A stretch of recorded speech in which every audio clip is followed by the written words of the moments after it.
Hello. Sorry. I forgot today's garbage day, so I was taking care of the garbage. I'm here though. I'll play on some Biomutant. I also got tea. I cannot hear shit. There we go. Oh yeah, that's right, the other tribes.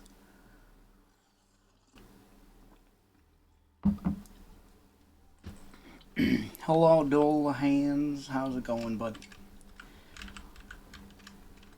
That's not where I go.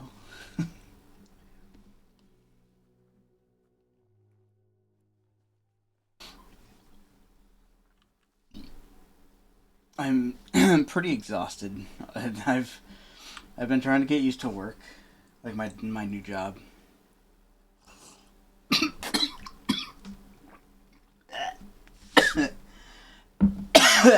Hmm. What's up? I'm fucking dying because I drank my tea wrong.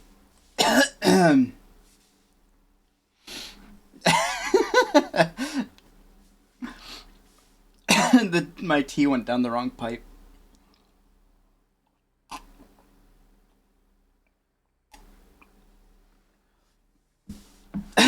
I'm good. No dying today.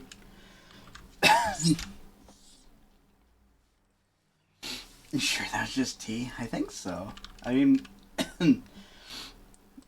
maybe I got the bone tea. Do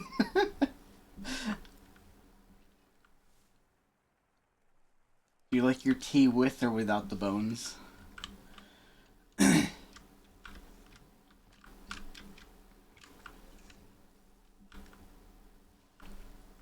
The boner tea. Allow that.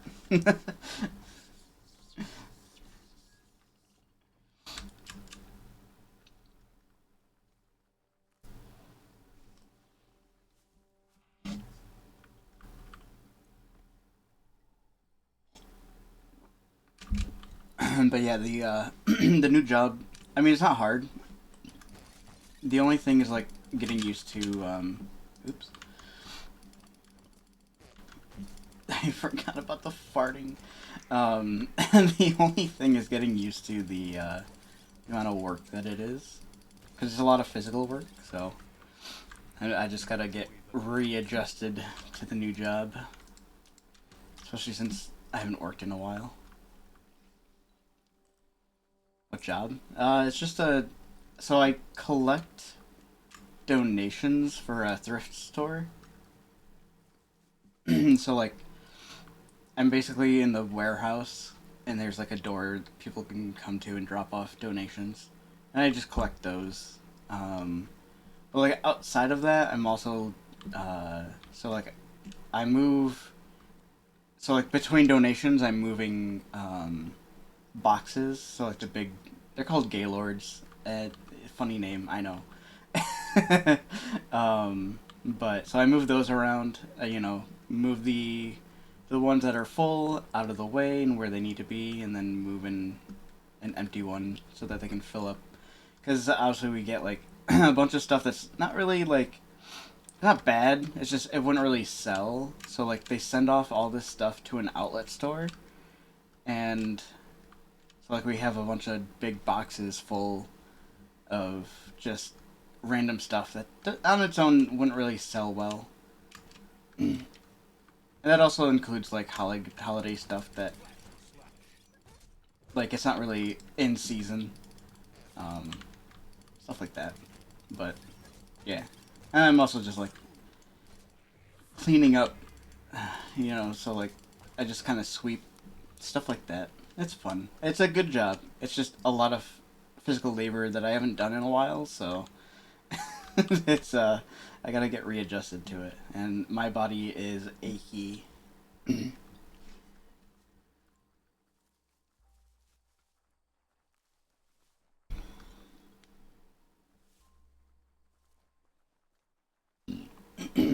We're also changing hours, not by much. Like so, like normally they're open from like I think 10 to 7. And now we're changing it to 10 to 8.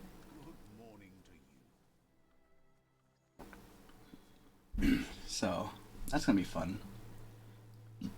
It's not a bad job though, and I enjoy like my my managers are all pretty good. The people I'm working with are all pretty nice. So had those moments as well. Yeah, it's it's fun,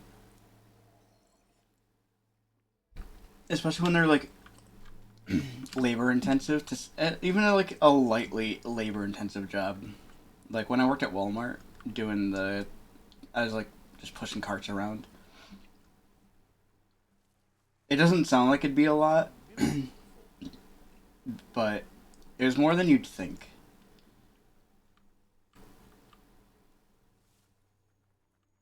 So like that took quite a while to get used to. I say quite a while. It took maybe like a month to get fully used to the work at Walmart.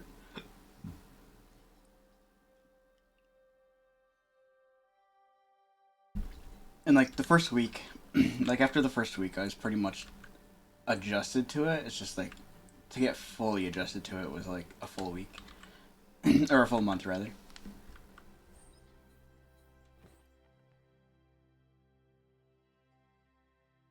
I had a warehouse job as well. Race the with two lads all the time so you can do it quicker.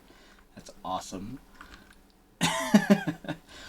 I mean, it's in like the back warehouse of the store, but it's not really like a warehouse job per se. Kind of. Like obviously, I'm doing material handling technically, but it's just with a electric pallet jack, so it's not like I'm getting a forklift operator's qualification or anything like that. It's not big enough to need a forklift.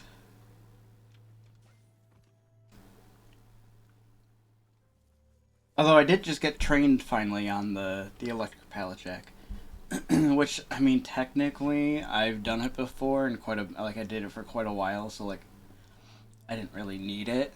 I mean I do for them because OSHA, but it's not my first time handling an electric pallet jack. Tried working in a shop and got fired in 2 months. The fuck do you do? Just not show up, or were you fucking around? What the fuck? I feel like doing retail isn't the best, but it's not the worst. Everything needs training these days. I mean, it makes sense, especially when it comes to like an electric pallet jack.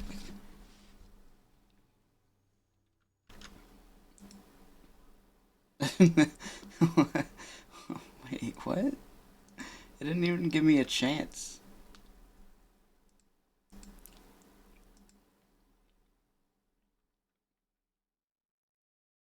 The fighting with the manager all the time because he was a lazy cunt. I mean, that's fair. I probably wouldn't stick around with a manager that's just being a lazy asshole either. Or a lazy cunt, as you said. I'm not offended by the word cunt like a lot of Americans.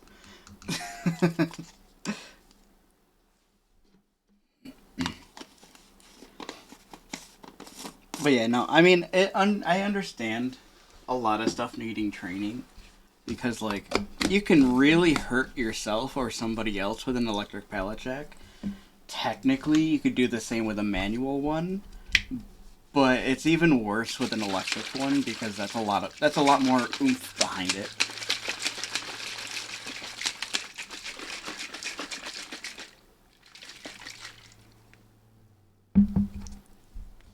Give him the problems to fix and he would complain about that all the time. I mean, yeah,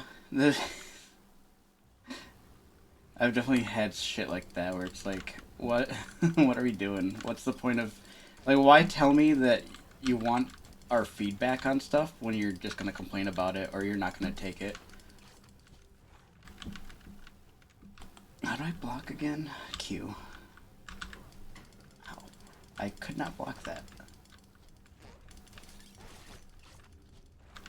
I can't block half their attacks. That's weird.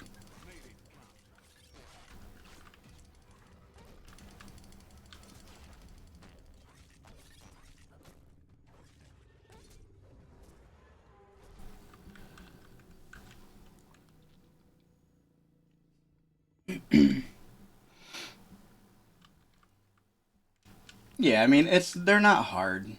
It's very quick training. So like, but it's that like you'd be surprised how many people need extra training on those because it's just they can't wrap their brain around it. And it's like if you've ever used if because you don't need any kind of training, you should have just a little bit of training. I've seen people that I don't know what the fuck they're doing with like a manual pallet jack. I feel like some people kind of need training on that, but um, oh, I didn't realize. Uh-oh. Well,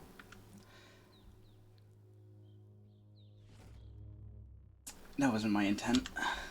I saw it just too late. What that the little devil guy was there. Oopsie poopsie. And I claim oopsie daisy. um, but yeah, you'd be surprised. Like some people just really cannot wrap their brain around a relatively simple piece of equipment. When I drove into my truck one day and bent it because he was looking backwards, we bullshitted the manager that he just lost control. I guess, yeah, fuck it. I mean, I feel like accidents happen. Some places are pretty strict about it, though. Um, can you help out with the fire beacon? Yeah, why not? They can't reach the fire beacon to relight it, but you could.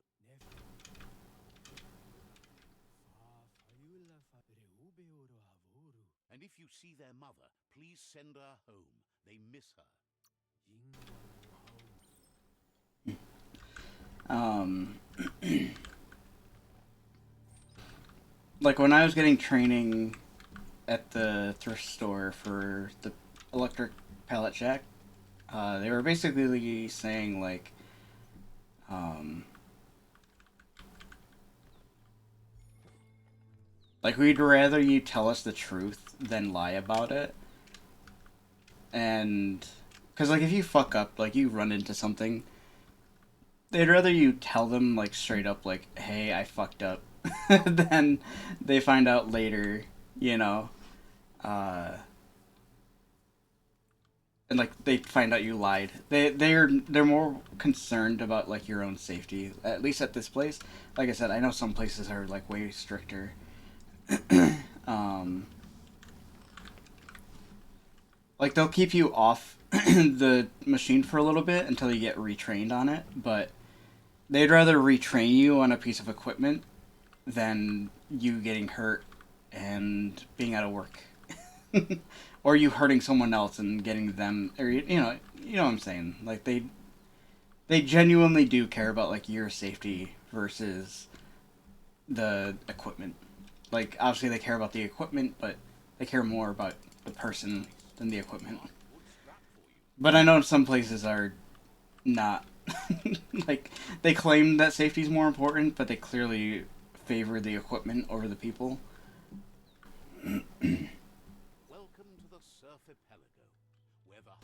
Which is just fucked, in my opinion, but...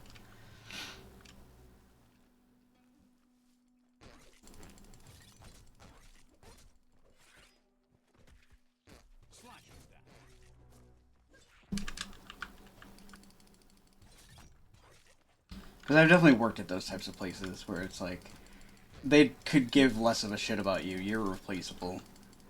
But they treat the equipment like it's not replaceable. I mean, if you're constantly making mistakes, you should go. Like... I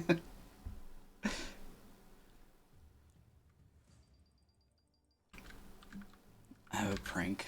When one of your coworkers is loading the pallet, turn off the key. That's fucked. I mean, so we technically don't have a key. It on the paperwork we call it the key because like they just try to make it kind of universal, but it's actually just a switch. It's a not like super new, but it's a newer pallet jack.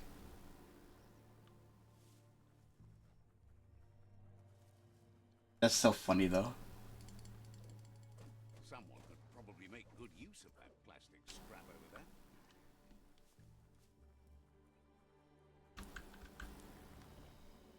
Press the emergency button. I mean, so that's another thing with ours as well. Is if you hit the emergency button, first off, it just it like reverses away from where the button is, and then all you have to do is put the pallet jack handle up, and then you can go again. I've worked with some where you have to turn it off and on again, but this one is actually much more simple.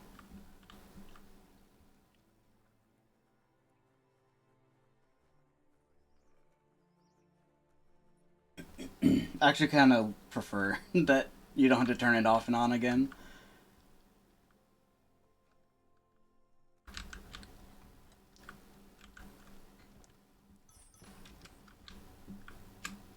That's so funny though. Like, I could, I don't know if I would.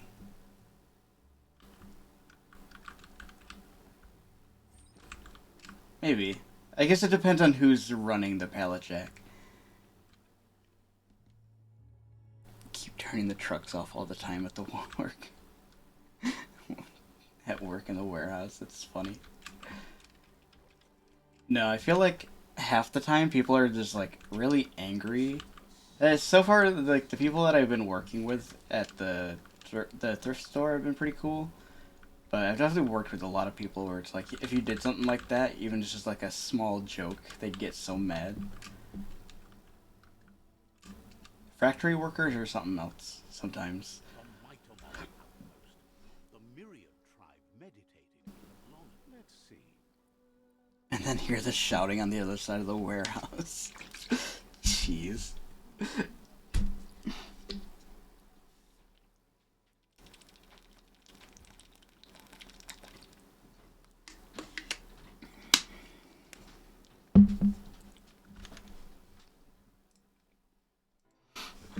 Worked in a factory as well. Half my team was junkies. Yeah, that sounds about right.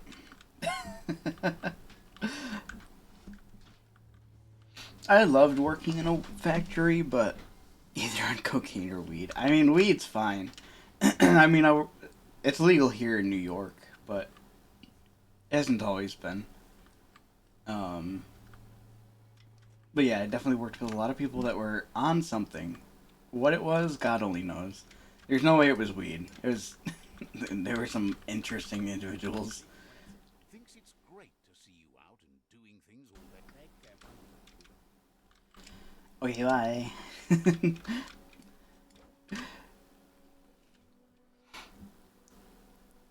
I wouldn't doubt that half the people that I've worked with were on some kind of drugs while they were working. I'm pretty sure management knew half the time too, and they just let it go. As long as they weren't like actually causing issues.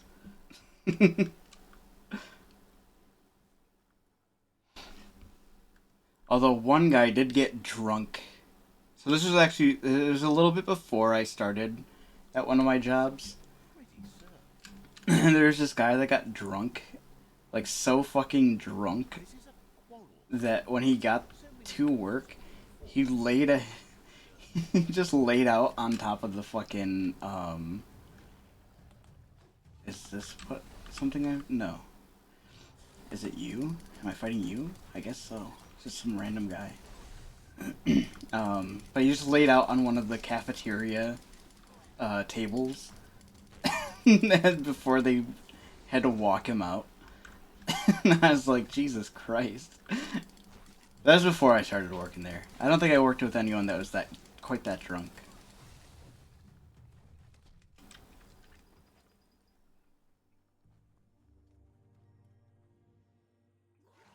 Lead on cocaine just works too much.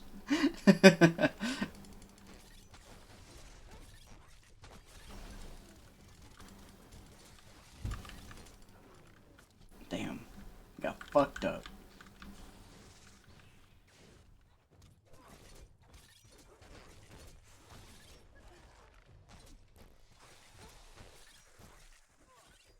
I don't think these are Jagni tribe, are they? No, they can't be, because the Jagni tribe's on our side. They also don't wear clothes like that. I don't know who the fuck these guys are.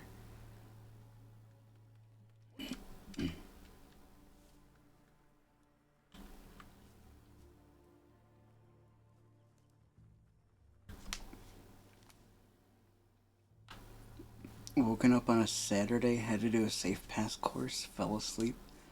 The one doing the course walked up to me and asked, "Am I okay?" uh, did you did you pass? I feel like no, but you never know. Maybe they were like, "Yeah, it's fine."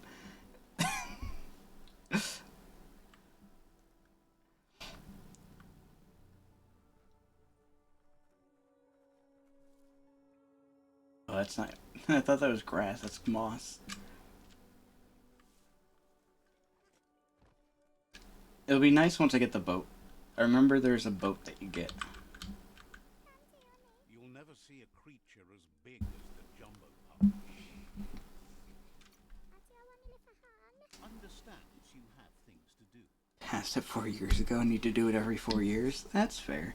I just wasn't sure. I mean, fucking falling asleep during the course. They might just be like, "All right, you need to fucking go." I don't know.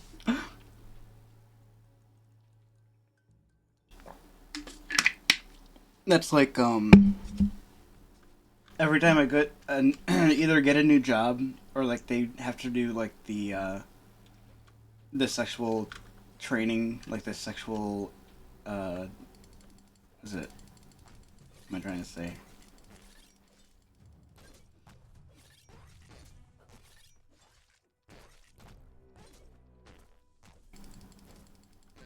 Like, basically, the shit is like, hey, sexual assault is bad, stuff that everyone should just know,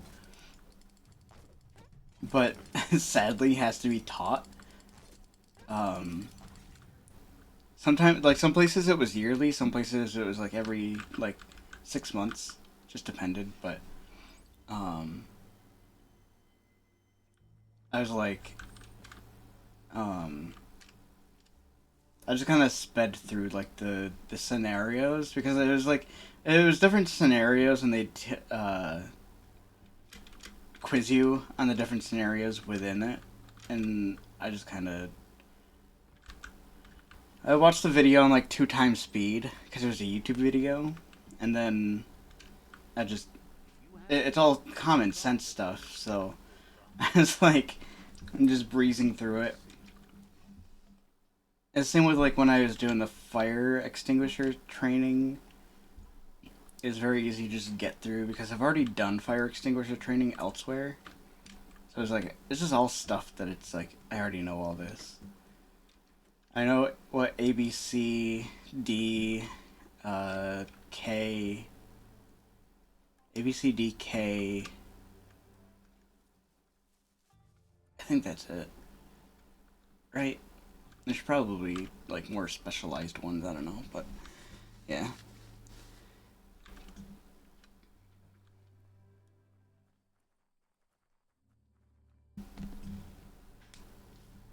I'll always tell you to mark answers with a pencil means you can't fail. That's fair. Well, that's kind of like when they were doing my training for the pallet jack. We went through all the answers together, like me and the guy that was training me. And that way, like, even if I get an answer wrong, he can explain why I'm wrong, and then, um, like, I still get the answer right on the paper. So it's like, I like that. I like the stuff where it's like, I like the training where it's like you're not gonna fail, but we're gonna make sure that you know why your answers are wrong if they are wrong. I like that kind of training. It's not slippery. Obviously, that's not viable for everything, but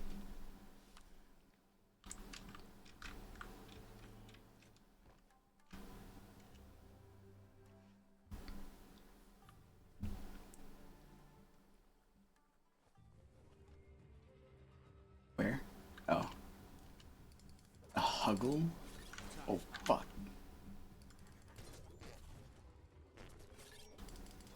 The deep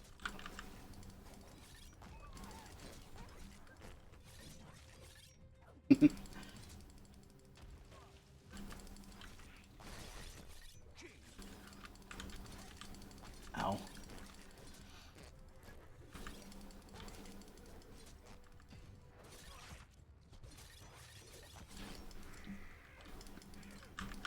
Ow! Fuck! These guys are way over my fucking level. I just realized, or at least the like the huggle's not, but these little guys are. It worked out. Actually makes more sense because you remember that, unlike getting a shitload of information that you can't retain in your head at all. Maybe like 10%. Yeah, exactly. I remember, like, it's easier for me to remember something if we go over, like, especially if it's like, if it's something I know and, like, I can remember just as is, great. But when it comes to stuff where it's like, I'm wrong, but, like, why am I wrong? I'd rather they explain that to me, and then it's like I can remember that a lot easier than if it's like, "Oh, you're wrong," and then I have to try and figure it out on my own. Like, why am I wrong? What did I get wrong? I fucking hate that. It's a decent ladder. It is a decent ladder. I agree.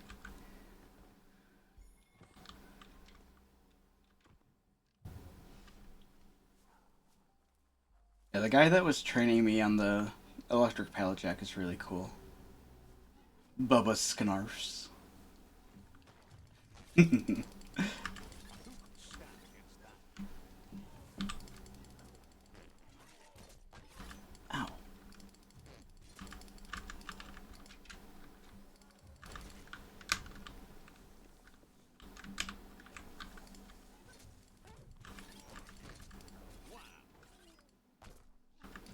Nope.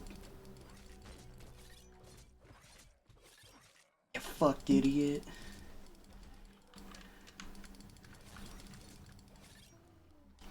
The standard education system doesn't work on me at all.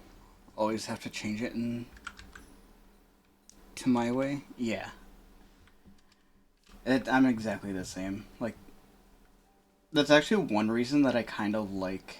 Um, as much as I complain about it all the time, the like shit that I'm doing in college right now because it's all prerequisite like math and English and social studies stuff like that. It's all boring.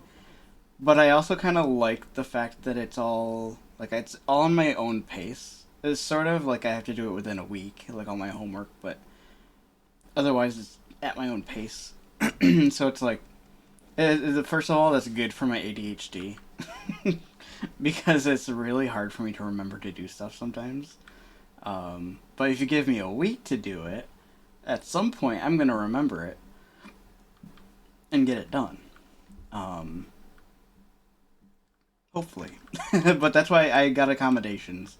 Um, because I was like, actually kind of stressful for me having to remember to or try to remember to do it within a week. But um, so like I get an extra few days. But um, even then, it's like at some point I'm gonna remember and then actually do it. Even if it's like a stress induced, like I gotta get this shit done kind of thing. Um, but it's nice having to do it on my own at my own pace and like reading all through the information on my own because it's like it's easier for me to remember because Tread carefully. I can learn to do it in my own way Like, I don't have to do it the way that the teacher is teaching it, you know?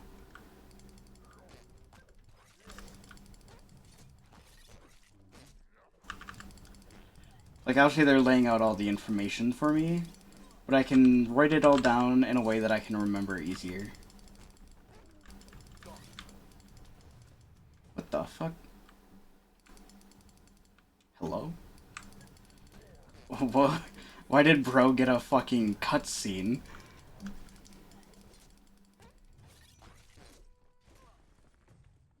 Usually zone out. Yeah, same.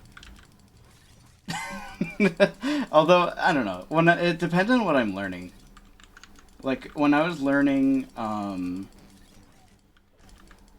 I was doing coding at the other college, I actually really enjoyed the way that they taught. Like, when I was doing college in person, um, I really enjoyed the way that they taught stuff. Because if, like, the way that they were teaching actually fit pretty well with my learning, like, the way that I learned stuff. Which isn't common, like, for me anyway. Like, it's very rare that I find a teacher, or, like, I guess professor in this case, that teaches in a way that makes sense to me.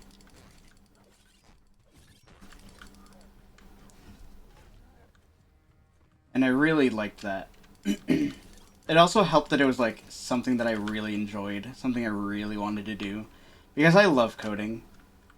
I've said it before. I love coding so much. The only thing was I was like, I'd rather do the art side um, of like game design, game development. So like, I ended up changing schools because unfortunately, they didn't have like a game specific, like game oriented like art course, I guess. Um, they had an art course, but it was just like basic art, which it wouldn't be bad. How much light do you really need? All of the light, all of it.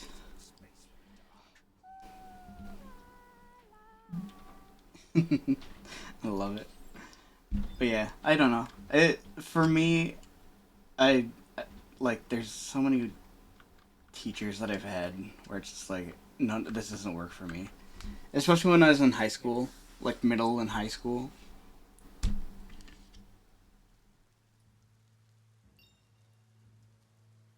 Better move it before it gets all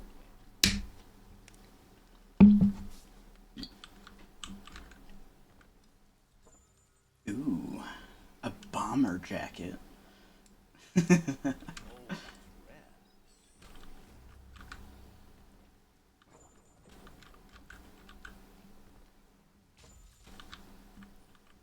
I've also so far enjoyed all the teachers. Granted, I'm online, so like I don't really interact with the teachers themselves too much. But when I do like have to like email my teacher for anything, they've all been really chill at SNHU, so I can't complain. uh, and all like as much as I complain about how boring the work that I'm doing is right now, it's all been like very digestible for me. Granted, I still have to like put stuff into like ChatGPT to like make it a little easier for me to discern like what I'm reading, but that's just me with my ADHD. I feel like even like the best teachers that I've had to do something similar. So like, it's really not on them. That's me and my brain.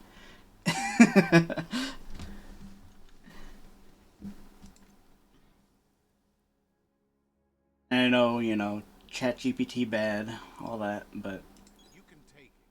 I think there's good uses for it. As much as it's not ideal, like if it makes it easier for yourself, don't feel bad about using it. As long as you're not just straight up like having it write everything for you.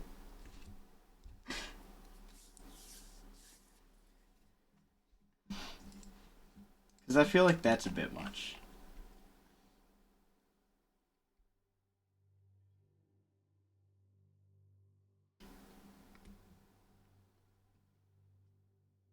fucking hate the useless over-explaining, reading an essay on something that you can explain in a few words. Yeah. And it's not even just that, but it's like... Maybe this is what you're referring to, I don't know. But when it comes to, like, reading the text within the textbook, I get so, like... I can skim through it and get a general idea, but sometimes there's so much reading that I have to do that I'm just like... I tap out. I have to tap out. Because it's just too much all at once. But, like, if it can get broken down into something a little more digestible for me, that's perfect. I love that.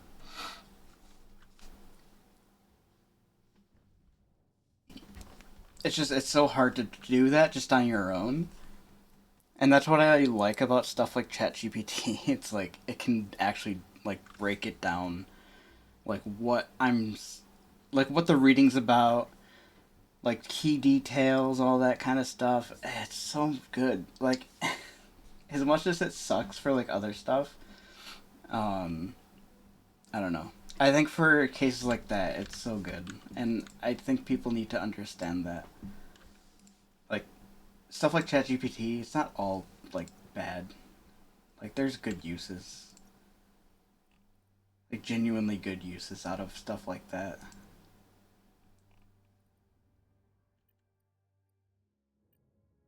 That's the only thing I even use it for. And that's like, I also use,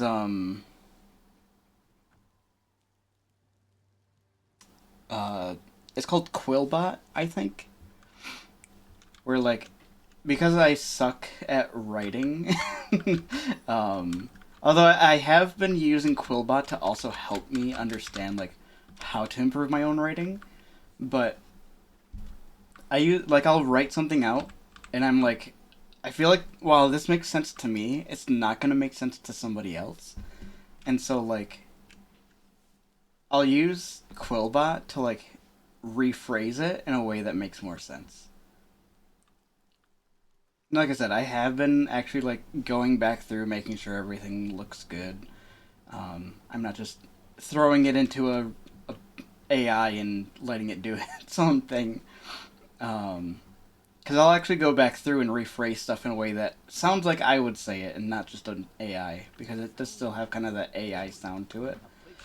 So, like, I'll rewrite pieces of it that make it sound like it's coming from me, because it is. It is coming from me. It is my own writing. It's just I'm rephrasing it through an AI, so, like, it AIifies it a little bit.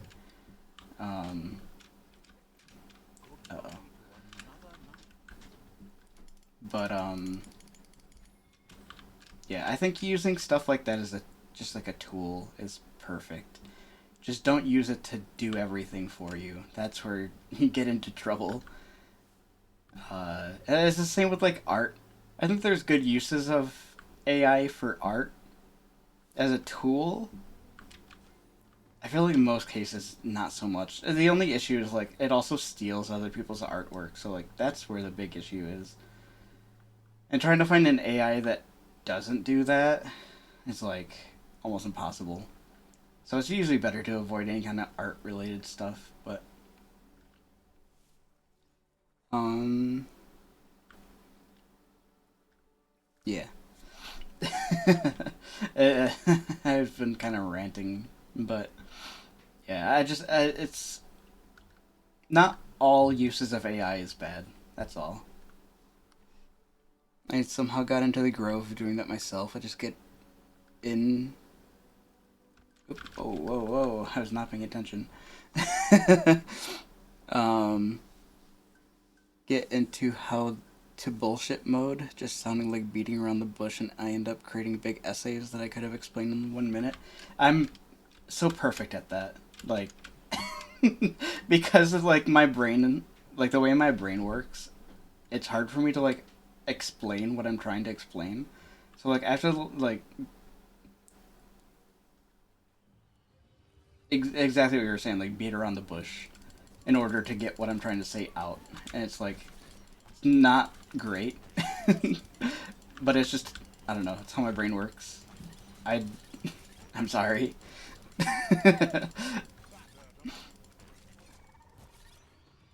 That's what I like about Quillbot. Quillbot makes it so much nicer, and like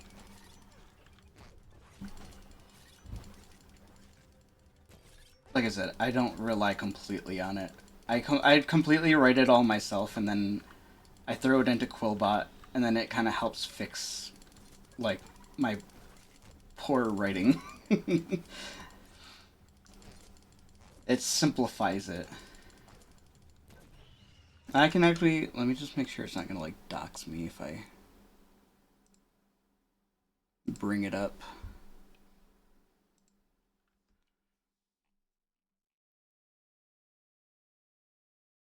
Um,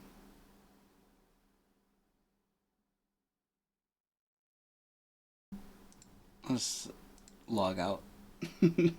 um,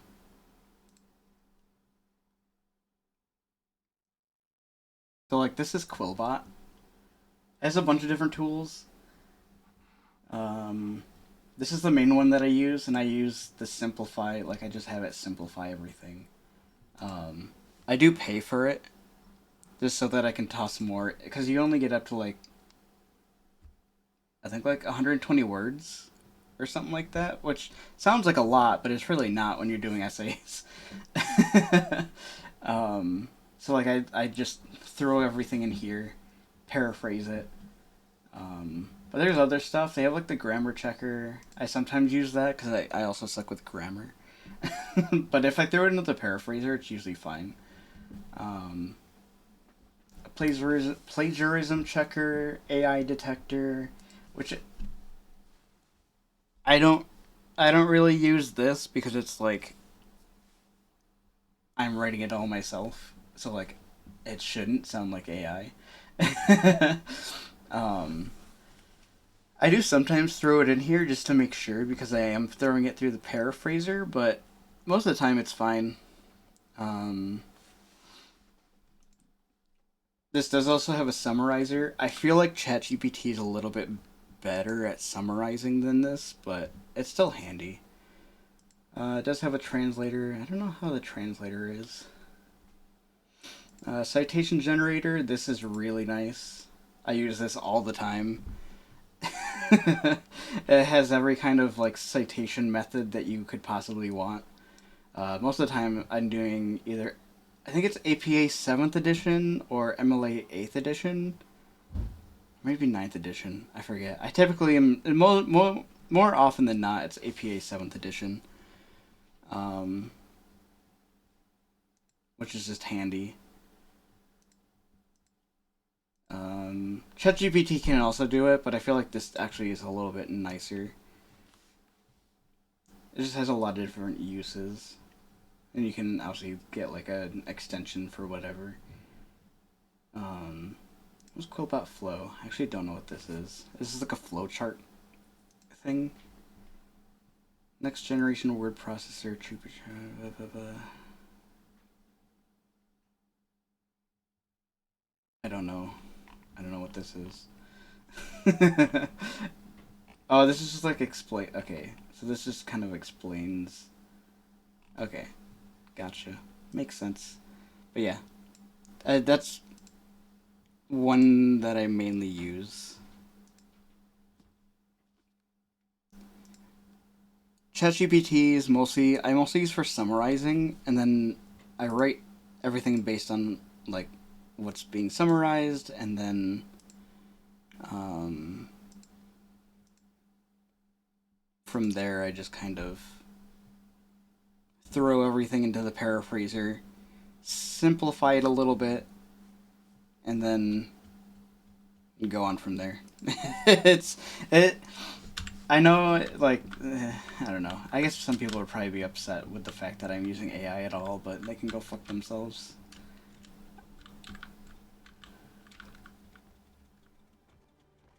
Who's this? Hello? What? Okay. It's a random boat.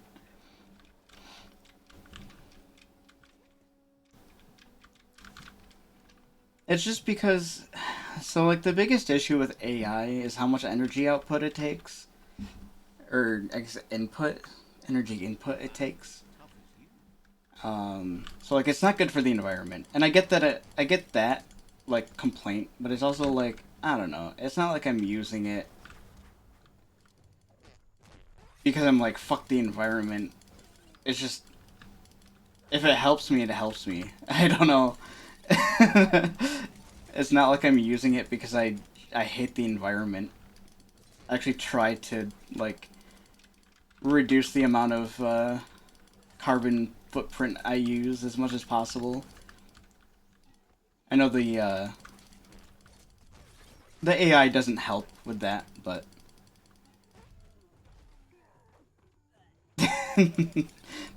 yeah,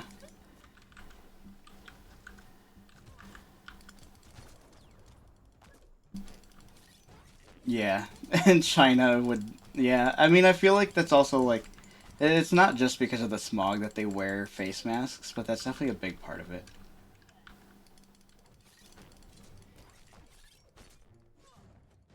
That's going to leave a mark. Because like if you look at Japan, they also do the same, but it's usually just because it's like they're usually just cleaner, like in general. So like they like if they're even like remotely sick, they'll wear a face mask, and that's been a thing long before COVID.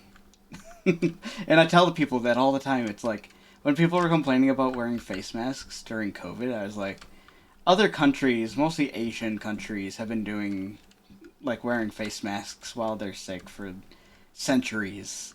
I don't know about centuries, but definitely decades. So like I don't know, it's silly to complain about having to wear a face mask for Sweetest little village. a little while. Like anytime that you're out are you really going to be that inhibited by being out with a face mask for like 20 minutes at most? No. I don't think so. The only issue is like I guess people that were like The fresh air. workers and like having to wear a face mask for like 8 hours a day. Like I could understand that complaint. But it was mostly people complaining because they had to wear a face mask while at like the grocery store for like 20, 30 minutes at most. And it's like you're just being silly.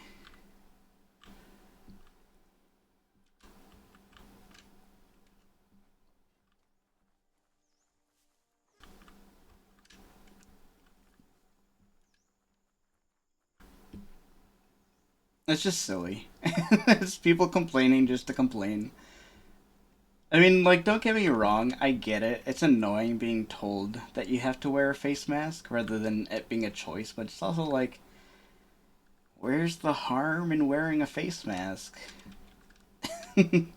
Like, I knew people that had, like, severe asthma that would do it and had no issues. Or, like, people that had, what is that? What is that thing called? Where you have. Get back here.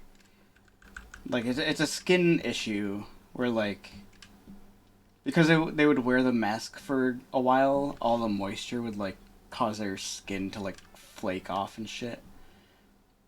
I I can't remember what it's called, but I know people with stuff like that, and they would still do it and not complain because they were like, it's keeping people safe. I'd rather suffer for like half an hour or so than cause someone to get sick or myself to get sick. Which is the better way to think about it, in my opinion. Like, people were so concerned about themselves, they weren't thinking about other people.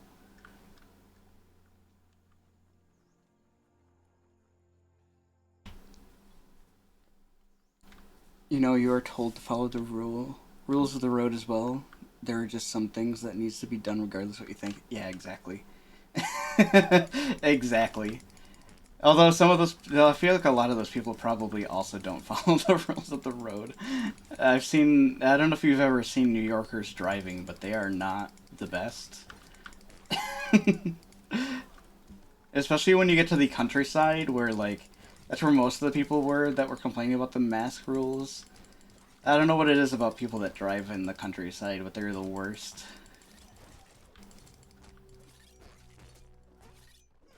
It's always some dumbass with a big, like, lifted truck. Probably never seen mud. Never even seen a 2x4.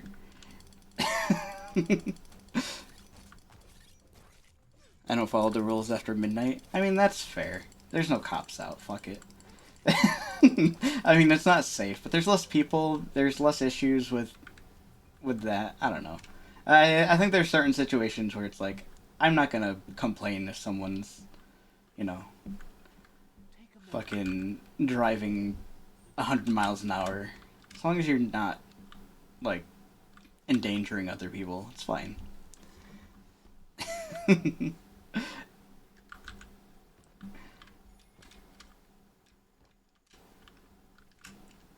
If you're going, like, through a school zone during the middle of the day, driving, you know, 120 miles an hour, that's,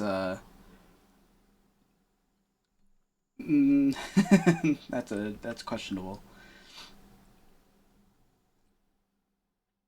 Says you always warm up a dark day. Is there something I should be doing? What? Oh, is this the guy that I was talking to that wanted me to find his mom? Wonders if you've seen their mom It yet. is. What are the chances of that? Wonders if you've seen their mom yet. I have not.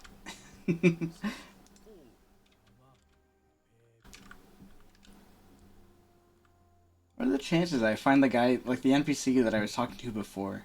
Like, I'm not even close to where we were.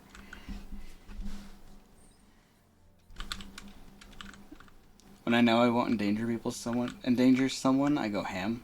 Honestly, same. I will, so long as it's my own car. I'm not gonna do it with my mom's car, but I would frequently, when I still had my Civic, I would frequently just go ham on like some back roads. So fun. Like, no cops, no people, no anything. It's all just farmland. So who gives a shit? That's Duppy Dup home ground. They like a fight. Duppy Dup. Who the fuck is Duppy Dup? Duppy Dup's pup? Are you Duppy Dup?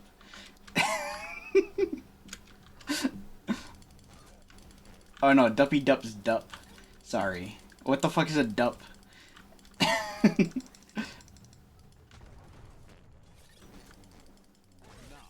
a pleasure. Ow, you kinda hurt.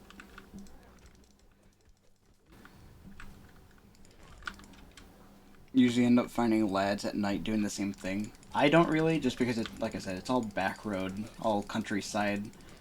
So like, there's almost no one ever, let alone people that are also doing the same thing.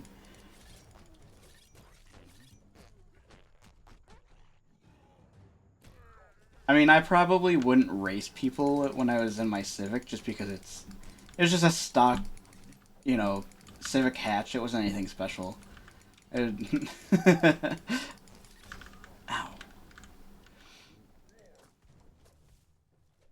Although I really, like, I've said it before, and I'll keep saying it. And I'm sure some people don't, like, I understand some people don't like hatchbacks, but I love them. So, like, I want a Civic Type R so bad. That's, like, my affordable dream car. Like, the most realistic dream car that I could possibly have is a Civic Type R. Specifically a newer one. Like, I like the older ones, but they're not really easily available here in the US. Because they didn't, like, the Civic Type R didn't come to the US until the new ones. So, much harder to come by.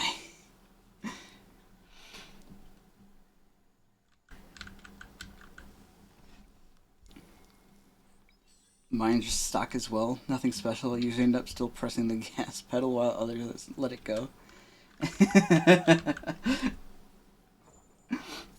It's fair. I just feel kind of silly. I don't know. It's like I'm in a stock Civic with like I think the Civic that I had was like maybe 180 horsepower, which is decent for the size vehicle it is, and being a 4-cylinder. But But yeah, the Civic Type R is so nice. The new ones have, I think it was it 306 horsepower and like 295 Has heard the wheel sense of freedom horsepower, I think. asks you to do the right thing for the sake of your conscience. It's only through your inner conflict you're held is grateful. It's just a nice car. And like it's a nice car that you can also use as your like just daily driver. And it's a manual, so like as I haven't driven a manual since I was first learning how to drive, but it's not a difficult thing to try and pick back up.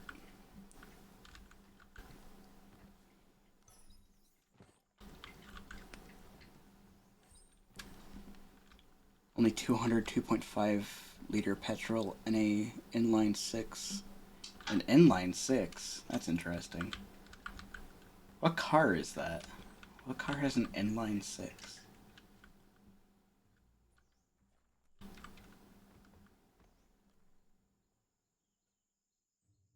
BMW? Oh. E30. Oh, that's right. That's right. Yes. I forgot you drove a BMW E39. Right.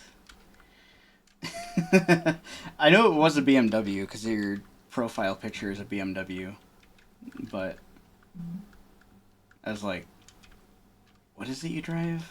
Because inline six is not common. The sun is high. It's too expensive to own anything powerful in Ireland. Yeah, that makes sense. Not common these days for sure. No, even V6 is starting to get kind of phased out. Like at first it started with the V8s. V8s are almost non-existent now. What's happening? Oh, weird shadow.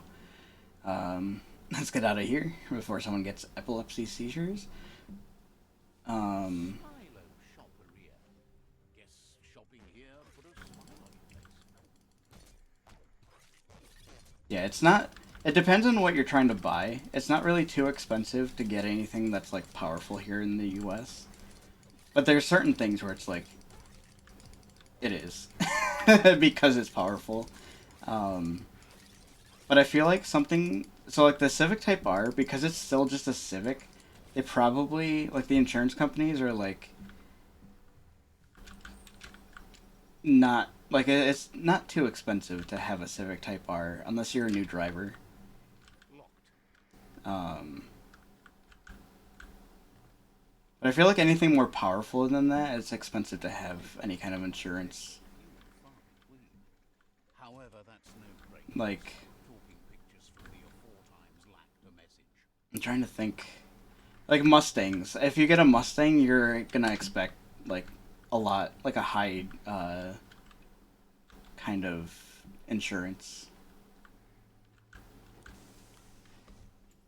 It sounds nice. Need to get a straight pipe. It's illegal in a lot of places to get a straight pipe here. um, so like I probably wouldn't ever straight pipe anything. Cause like the cops will pull you over if your car is even a little bit loud. Even if it's stock. If your car is loud and stock, they'll still pull you over because they're like, your car is too loud. It's clearly been modified. And it's like, no, it's just this is how the car is. Get a switchable muffler. Yeah, I want to do that with the Civic Type R so bad. There's one. It's so I don't know if they've made one for the new Civics. Because they're onto the new generation of Civic Type R's. I don't think they've made a new one in this way.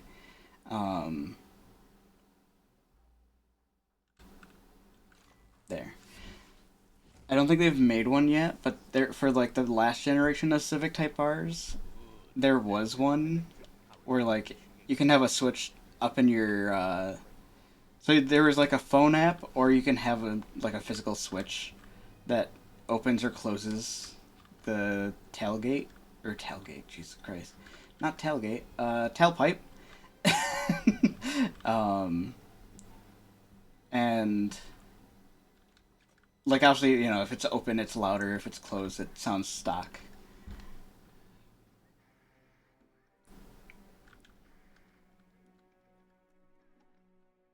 Just get any aftermarket one. I know one for €600. Yeah, I just know like some of them sound kind of meh. Um, the one that I was looking at, if I remember correctly, like it's an expensive one. It was like I think 1,200, like $1,200 or something like that. So what am I doing here? I guess that's good. um, so like it was pretty expensive, but like for like I heard like the videos, so like I know what it sounds like, and it sounds so fucking good. I don't know. Is it the Mecha? Climbing down is harder than climbing up.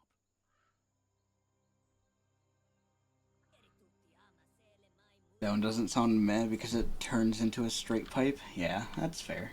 That's fair. How do I...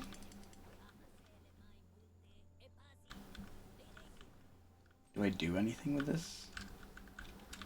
It's just there. Okay. There's probably something that I have to do with it at some point. Although, wait. No, there's something to interact with. It showed it. Hello?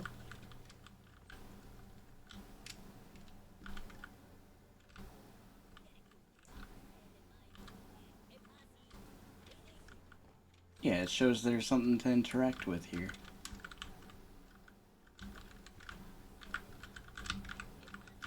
Hello? There's also like things on it that I had to switch. I don't know. I'll come back to it.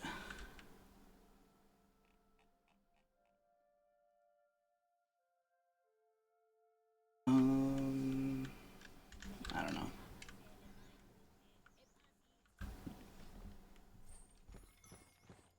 Actually, what if I do this? What if I save?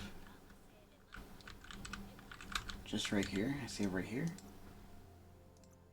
Leave and go back into it. Maybe. Quit the main menu. Maybe it's just kind of glitched. We'll see.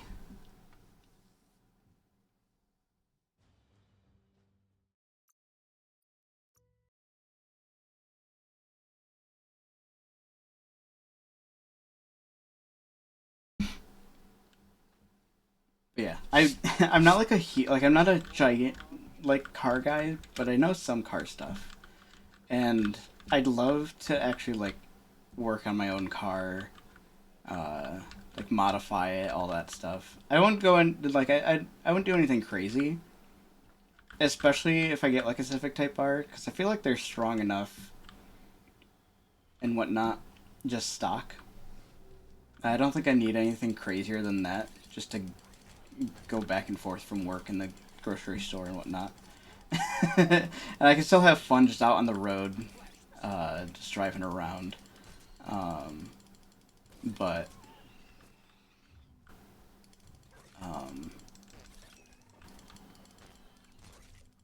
I would like to do some like just cosmetic modifications mostly. Excuse me.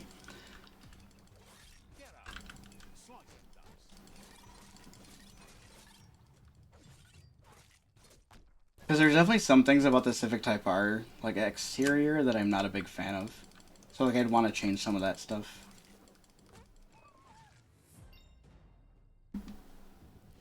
Buy an older car, you can mod the hell out of them. The more modern it is, the harder it is to modify. See, that's the funny thing with Civics, they keep them easy to modify. Even like the modern Civic Type Rs have a lot of stuff that you can modify on them. And I know like it's cheaper to get an older car and just modify it and whatnot, but I don't know. I just really want like a new Type R. I'd love, like I said, I'd also love an older Type R, but they were exclusive only in like Japan and Europe, I'm pretty sure. So like it's not impossible to get here, but it's not as easy and it's actually more expensive. Cleaner than just about anything else around here. You're nudging up toward a played out sludge field. This place used to pump sludge from the ground. It's cheaper, maybe, but what if you don't want that? Exactly. And I Worse. there's some cheaper like old cars. Like there's definitely some old cars that are cheaper than like a new car that I kind of want. But it's just I don't know. Nothing's Like better also than like another Honda that I really want is the Honda S2000. You can get those for like $15,000, which is cheaper than a new car, but it's also like really hard to come by like a nice S2000 that isn't completely fucked or like that hasn't been heavily modified by somebody else. Because like the big issue is like getting somebody else's like the mountains. uh car that they've modified is like you don't always you don't know how they modified it. Even if they tell you like what they put into it, you don't know how good of a job they did putting the mods into it. So it's like it's a bit of a risk. What the fuck?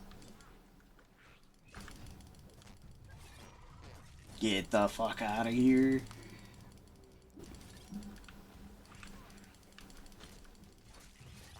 I just love the driving experience of an older car. At this point, some those cars are more closer to race cars than modern cars. Yeah, I feel like older cars are definitely nice, like in that regard. Like the driving experience is usually better, um, depending on the car. Some definitely are worse, but Jesus Christ. Um,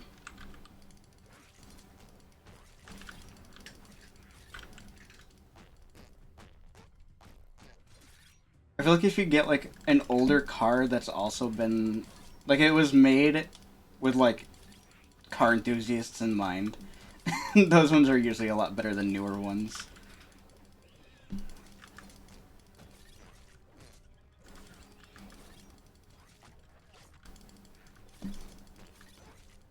So much damage.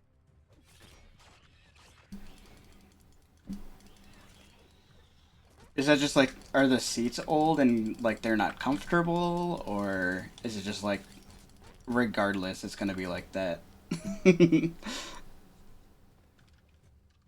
I've definitely had some like even newer cars where like there's not comfortable to sit in because like they get like the cheapest seats or like it's a little bit of an older car so like the seats are all I'm fucked. about to make a move. Left, right, left, right. Oops.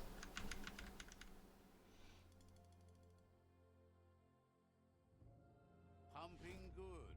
Looking better. Like I loved sitting in my Civic. It was such a comfortable drive. Like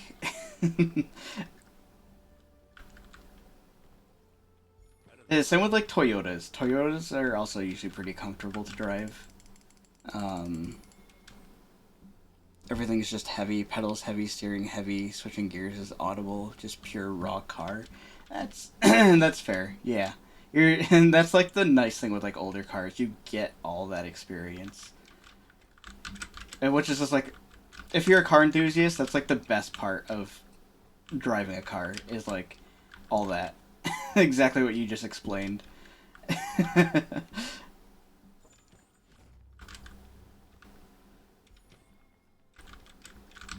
Some newer cars do get that experience, but um, I know like the Civic, you don't hear the gears changing because like a newer manual cars are much better like put together and engineered. Generally, I know this isn't the case for all of them, but but because of that, they tend to be much quieter.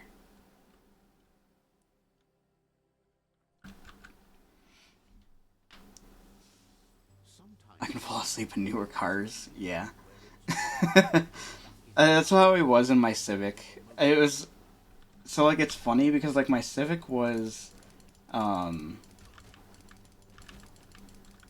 the Civic was automatic, not a manual, but it was a CVT. So it was much quieter than like an older automatic because it's all belt driven. It doesn't have any actual gears. But it was interesting because it still felt like there were gears, if that makes sense. Like you could still feel like it would still jerk, not jerk, but you know what I mean, like that little gap in between like the gear changing that you can feel.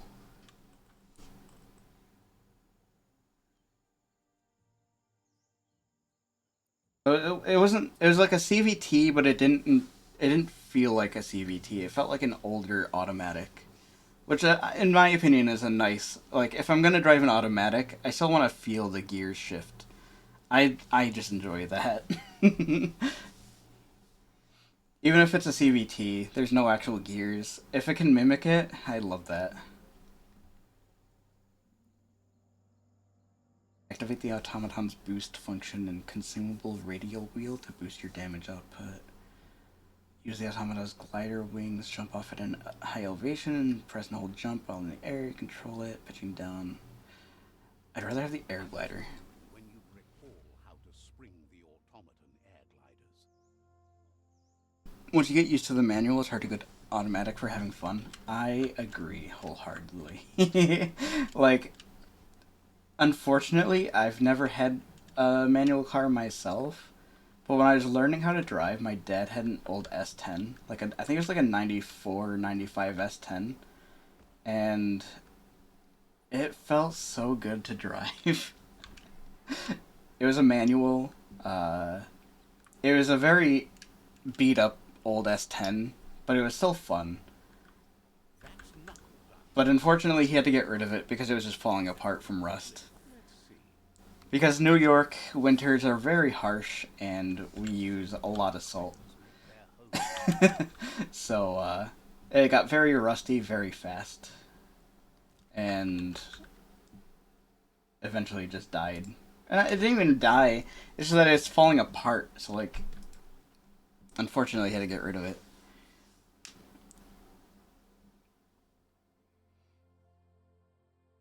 Much more than just switching gears. Once you get that perfect rev match on downshifts, pure bliss. I could imagine. I know. So like that's one nice thing about the Civic Type R as well. And they started doing it with the Civic Si, with the new generation of Civic Si. It has automatic rev matching for downshifting, which for me, like getting back into manuals will be nice. But I definitely will eventually turn that off as I get used to it and like just doing it myself.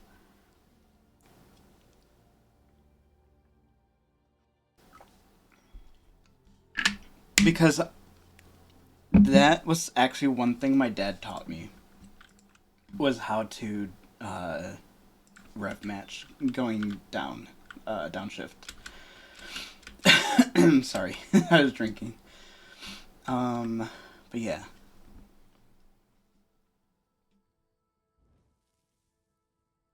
Always rev match all the time. I barely use my brakes. That's so nice. um, so I guess it depends on where you live. Here in New York, you can downshift without.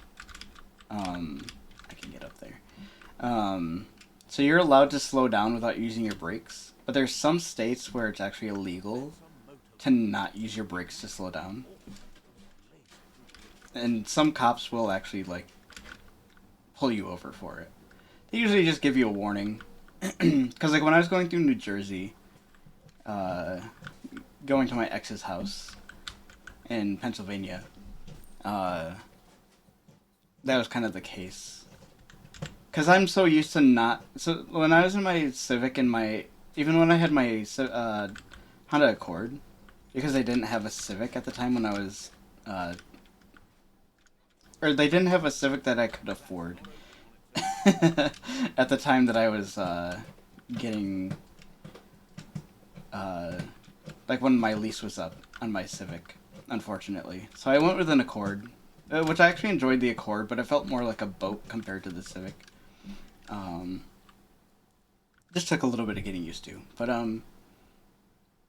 yeah, when I was going through New Jersey, I got pulled over a couple of times because I'm so used to not using my brakes.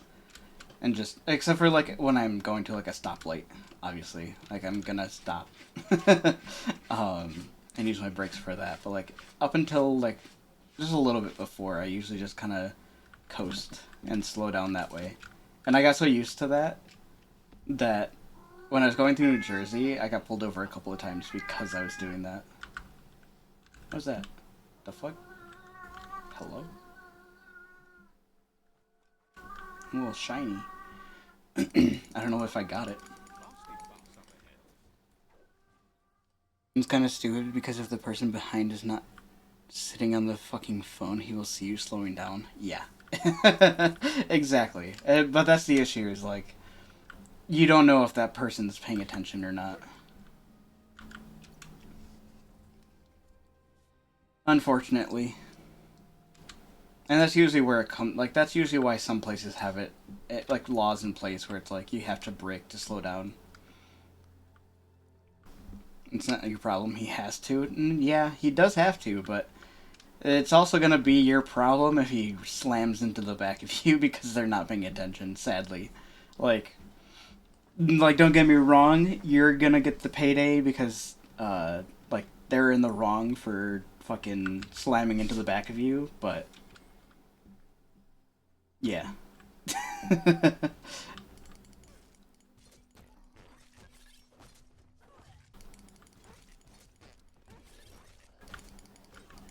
Ow.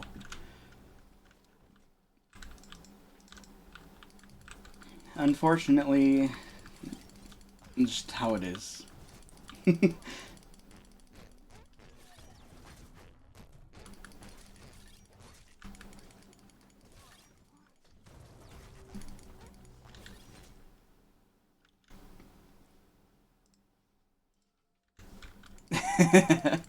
Yeah, it's only certain states. Like New York is actually like pretty nice to try and drive through, so long as you're not driving through the city. The city sucks to drive through, and not just because of, like, it's not because of any laws. It's just shitty to try and drive through like an hour or two of traffic.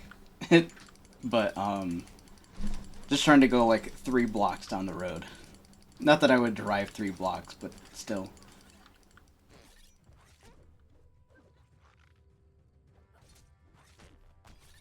Just coasting like that creates more stable speeds and less traffic. Yeah.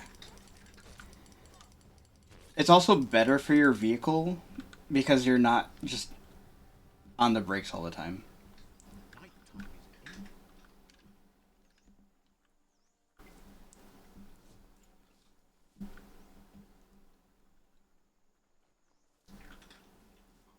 Like, your brakes will last so much longer if you're not constantly using them. That's some sharp wood scrap there. Watch for splinters.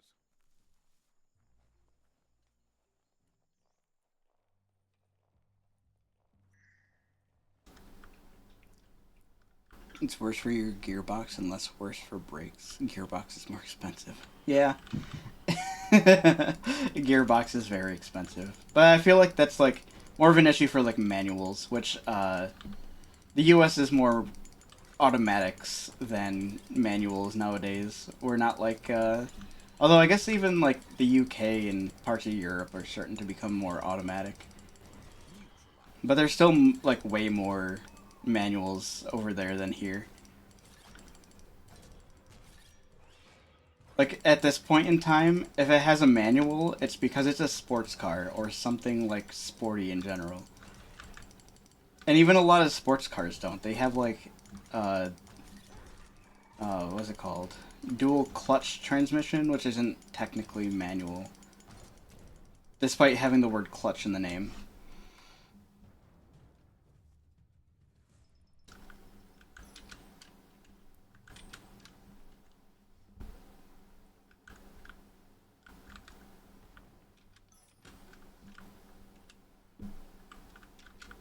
Because I think dual clutch transmission is just like, it's closer to manual than an automatic, but it's still automatic.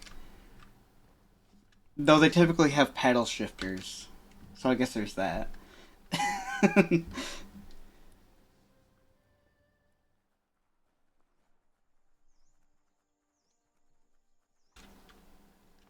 They got that going for them. But then again, I've also been in just normal automatics that have like the quote unquote manual mode, and all it is like you hit up or down on the transmission, the gear shifter, and it's like, does this really count as manual?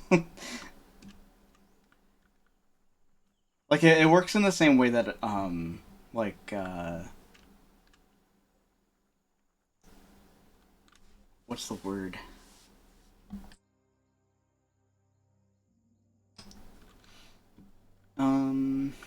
What's the word I'm trying to think of? Sequential. Yeah, sequential. That's the word. Um,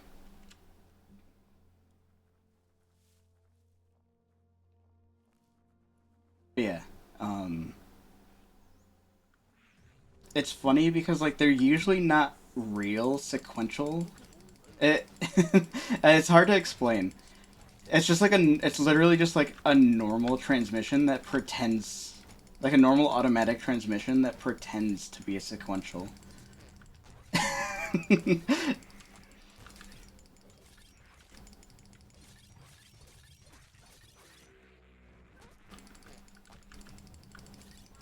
But I guess that's still like better than nothing. It's like motorcycle gears. I wouldn't know. I've never never driven a motorcycle. I don't think I ever will. As cool as motorcycles are, I just don't feel safe with nothing around me.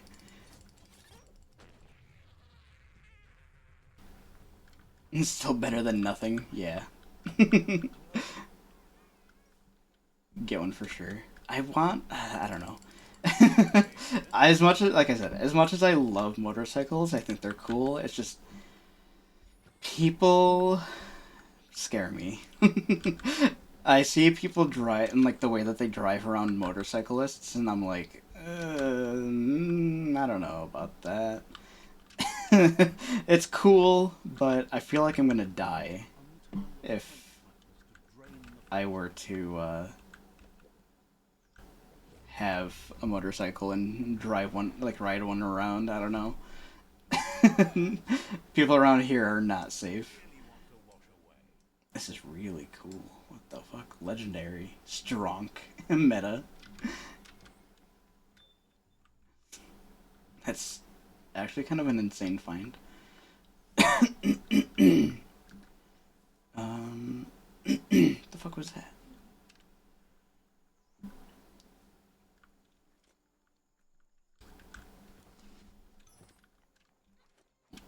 I don't even know what I would get, because like I don't know enough about motorcycles to be like, oh, I'd love to get this motorcycle. But I just, you know what? You know what motorcycles I want? Either the like the Toyota Co-Ride-On or the Honda Mir-Ride-On. I know they're not even for sale, but they're so fucking cool.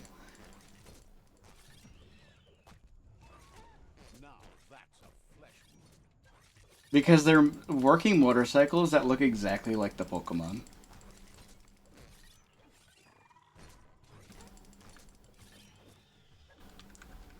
And I think that's fucking sick.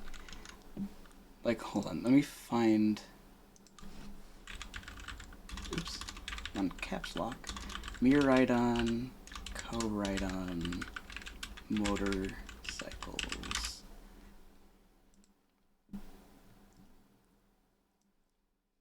Look at how sick these are. These are functional motorcycles. So so yeah. Oh, sorry, I had that backwards. Toyota did Mir-Ride-On and Honda did Co-Ride-On. But either way, like these are so sick.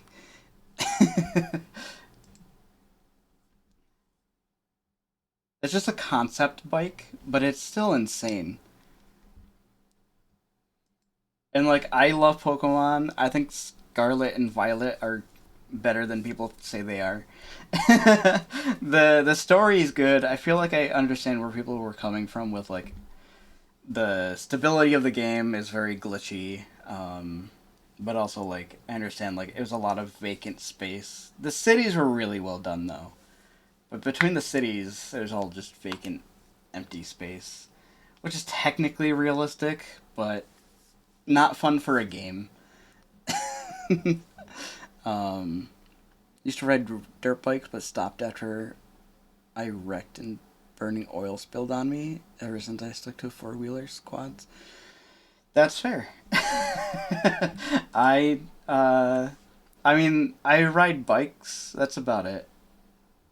And bikes are still kind of dangerous because people also just don't give a shit about biker like people on bicycles. They actually care less about people on bicycles than they do motorcyclists. But yeah, the Honda and Toyota did these. Honda did this one, and then Toyota did this one. They look so good, and like I want it. It'd probably be so expensive because of how like specialized everything is, but it's like I don't care. If I was to be a huge like enthusiast of motorcycles, I would get these. I wouldn't even care how expensive they are.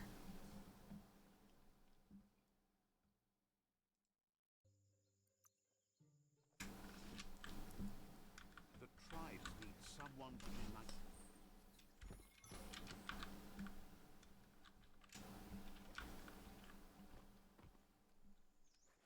Just yeah, fucking so cool.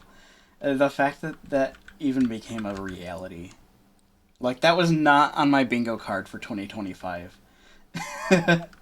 Workable, like working versions of Co-Ride-On and Mirror Ride-On as like physical motorcycles was not like even close to on my bingo card.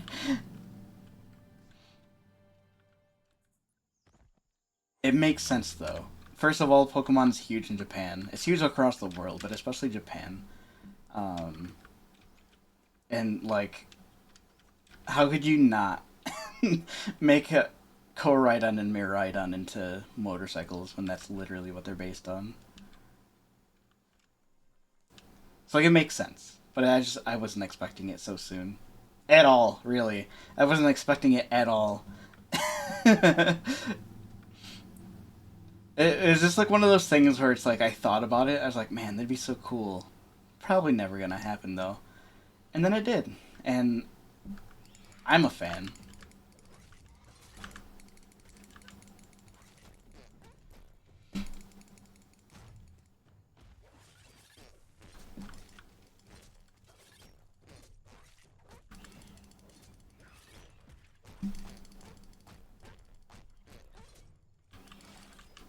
I also feel like the when I was saying like people were complaining about how like vacant and empty uh, Scarlet and Violet are as games. I feel like that tends to be like a big issue with any kind of like open world game, because even this kind of falls prey to that a little bit. Or like between any like major points, it's like a bunch of like kind of empty space. Um, Elden Ring fell into that a little bit. Actually, a lot of it. Elden Ring had a lot of just vacant space. Um, it's just a big issue with like any kind of open world game where it's like, how do you fill in all this space between the things that are actually important to like the story and stuff? I like the empty spaces as long as they look good. Yeah, and I mean, granted, this game does a phenomenal like job with like the terrain and everything between spaces, but Focus on your goal. um, what? Oh, they're below me. Oh, what the fuck? I was not expecting that.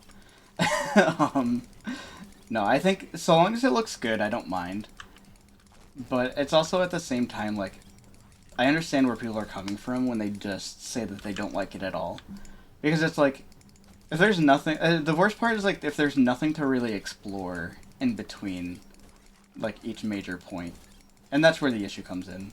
I feel like this one has enough in between, where like you're not doing nothing, but some games do, and that's the issue.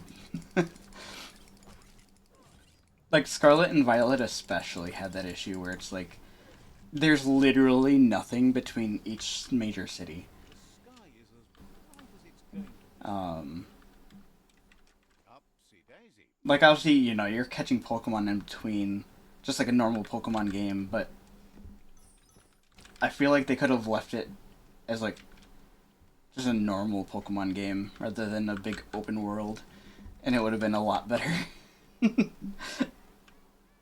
um, there's actually like with Legends ZA, yeah, Legends ZA, which is coming out at some point this year or next year, I forget, but that one looks like it's gonna be at least nicer because it's gonna be all within the city of Lumios. But I feel like I don't know. There's also part of me that finds it kind of boring that it's only gonna be like in Lumio City. Like you're not gonna go outside the city at all.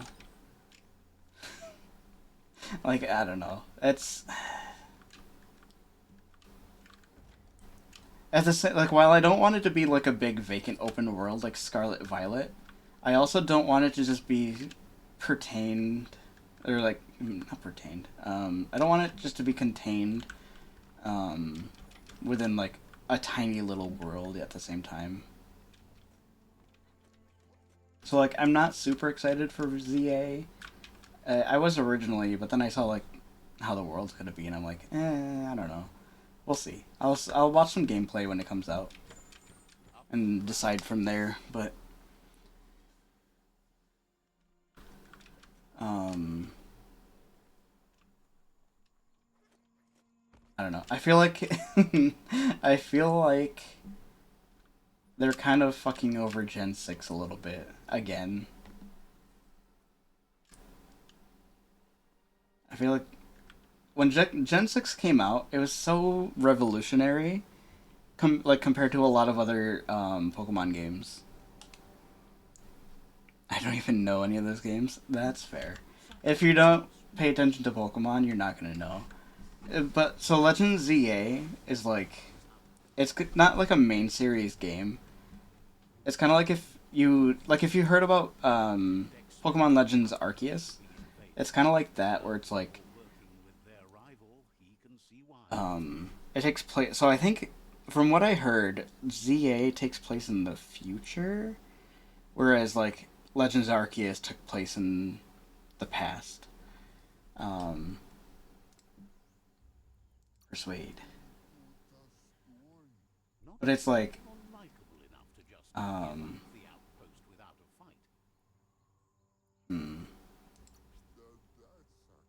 Says he just realized a peaceful Sweet. outpost belongs to your The only Pokemon you know is Pikachu? Damn, you're just like my mom. I feel like that's like every parent ever. They just don't know any of the Pokemon, but Pikachu though. Everybody knows Pikachu.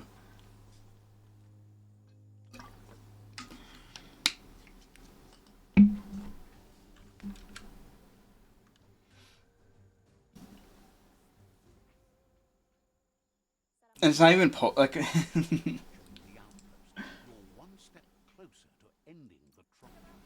it's funny when my like if Pokemon is ever like a topic for anything, because I feel like my parents don't know exactly what Pokemon is, and like when they talk about it, it's not Pokemon, it's Pokemans, and it's like that is not. You know what? That's fine. I just let it be because it's like even if I explain that it's not Pokemans, they're still gonna call it that because it's like they don't care. Like it's not on their radar, so it's like they're just gonna call it what they're gonna call it, and that's fine, I guess. Pokemans. I'm not even kidding. It's so funny. Old people are cute. That's why, like, I try, like, I try to keep up with, like, what's going on. Like, I mean, I'm not super old, but I'm getting up there, right? I turned 31 this year, so I'm getting up there. But I still try to be, like, I try to stay relevant with, like, what's new, you know? So that way, like, someone talks about something, I can still, like, sort of follow along.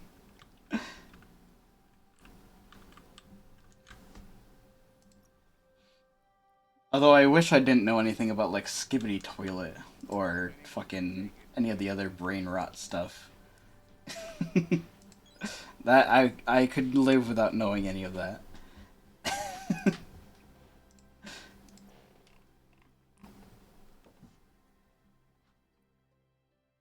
Melee weapons have their attack damage increased. Yes, please. Um,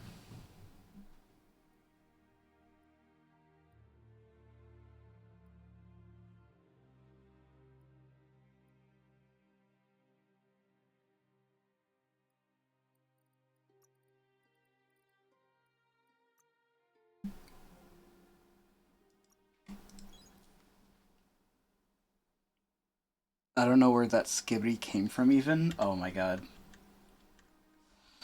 You know what? It's best if you don't. have you so have you heard of what is it? Source Filmmaker? I was just gonna say SFM, but it's like if you don't know what SFM is, you're not gonna know just by me asking. Do you know what Source Filmmaker is? Nope. Okay. Fair enough. So it's basically a thing. So Source is the engine that stuff like Half Life, CS:GO, etc. Anything from Valve is Source. That's Source engine. There's different types of Source engines. Not important, but Source Filmmaker is a tool that Valve made that you can actually like go in and like make video content using the Source engine. It's kind of like messing around in Gary's mod, but it's not Gary's mod. It's just using the same engine, but you can mess around with it in much the same way. Um, like you can make characters do weird shit. um, oh, you're big. Um, ow. But that's so like a lot of like old YouTube content was Source Filmmaker, and it like as far as like if you ever see like characters from like Half Life or um who the fuck is it? The Russian Badger, I think, uses like almost exclusively Source Filmmaker for any of his stuff. If you know who the Russian Badger is. Um no. Do you know that GIF where they're like, the fuck you mean? Nuh-uh. That's the Russian Badger. That's from his content.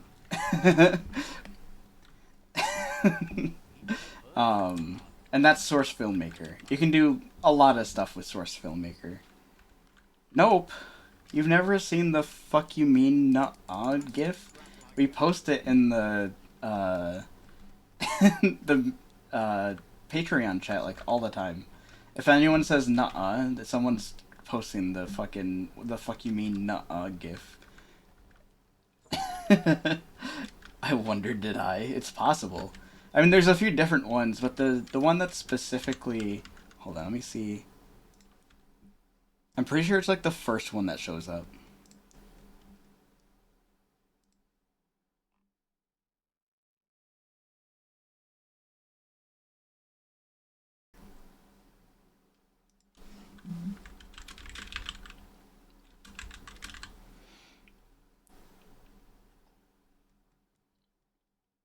Yeah, it's like this. I don't know what you would call.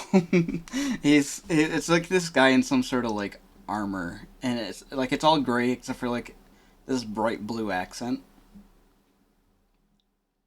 That's the Russian badger. I'm pretty sure. I mean, I'm gonna double check so I'm not just talking out my ass. Hold on.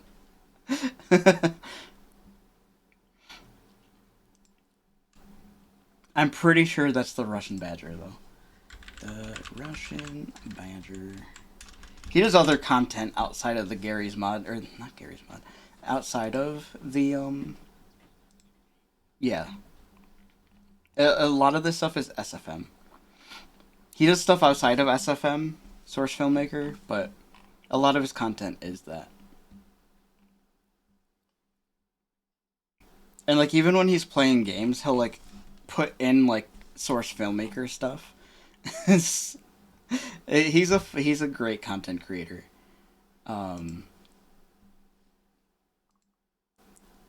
I don't know. I want to get to that level of like content creation at some point, but I feel like I don't want to just cop. Like it's weird. It's a hard like line to like tread, where it's like I want to make content like that, but I don't want to just be copying other people. I don't want to be that guy. So like I'm trying to figure out like how I can do it that it feels natural. It feels like it's genuinely me being me and not just copying what someone else is doing because I think that's cool. You know? I feel like I don't know. I guess you don't have to do it that way. It just feels better to me to do it that way. Um yeah, I know people copy each other all the time, but it's like I don't want to just be straight up ripping like that type of content from somebody else either. Because people are gonna believe like the biggest issue is like not even just from like it's not me being like, oh, I don't want to copy people. It's gonna be other people being like, oh my god, you copied this guy, and then it's like a whole thing.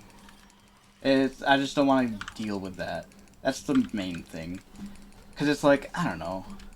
Yeah, I guess technically I'm copying this person, but it's like, why is that a bad thing? Like, it's not like I'm stealing their content. It's just the same sort of content.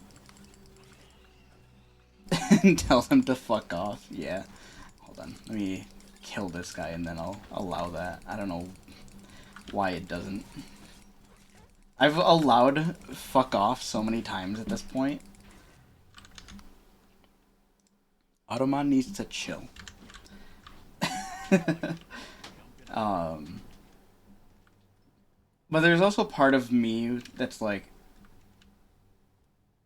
I feel like I'd end up giving myself imposter syndrome because I'd end up feeling like, yeah, I'm just copying this guy's content. Even if I'm not. Even if it's literally just like, it's the same kind of content, but it's completely different. I'd still have that imposter syndrome of like, I don't deserve any of the, like, views I'm getting because it's just this guy's content. Even, like I said, it's not. It's really not. It's my content. I'm putting in all the work. It's not them putting in all the work. But it feels wrong to me, I guess. That's part of it. There's a mix of like not wanting to give myself imposter syndrome as well as like wanting to avoid like people trying to cause problems over something that's not even a big deal. um so one thing that I definitely want to do, like once I start getting better at doing like 3D animation stuff, I want to incorporate some of that into my content. That's going to be a big one. Life's too short, stop overthinking and do what you want instead of overthinking. Yeah, I know. I should. And I tell people that all the time, but I don't follow my own fucking logic.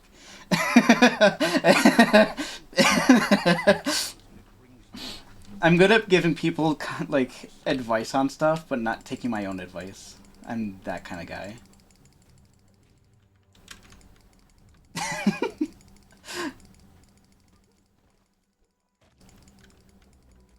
But yeah, once I get better at like 3D animation stuff, because that's what I'm going to college for. Not 3D animation, but like just 3D stuff for games, but you learn a little bit of animation because it's just part of it.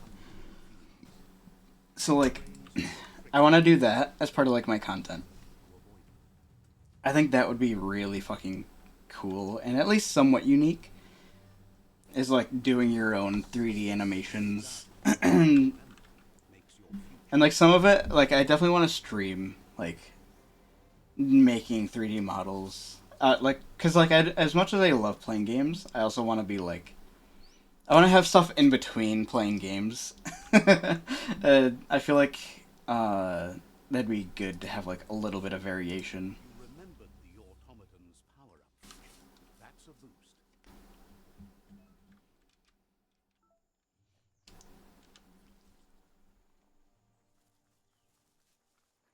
That's definitely something that I like. Once I get better at doing stuff like that, it's definitely gonna be part of my content. Um, First of all, just because I enjoy doing that kind of stuff, I'm just not very good at it. So like, I don't know if anyone would want to watch that right now. Um, I feel like once I get more like, and the big thing is like confidence. I just I lack the confidence to be like, all right, we're gonna make a thing in Blender, and then I take like I'm sitting there for like 5 hours streaming, and I've barely done anything. I don't know. Would anyone watch that? I don't think so. I wouldn't. I feel like for me that's boring, and I feel like that's maybe true for other people. Unless it like I don't know. It also depends on like what's like, because I'm gonna be talking as I'm doing stuff. So like that in itself is also like content that people enjoy. I don't know. More overthinking, more just like I don't know what the fuck I'm doing. I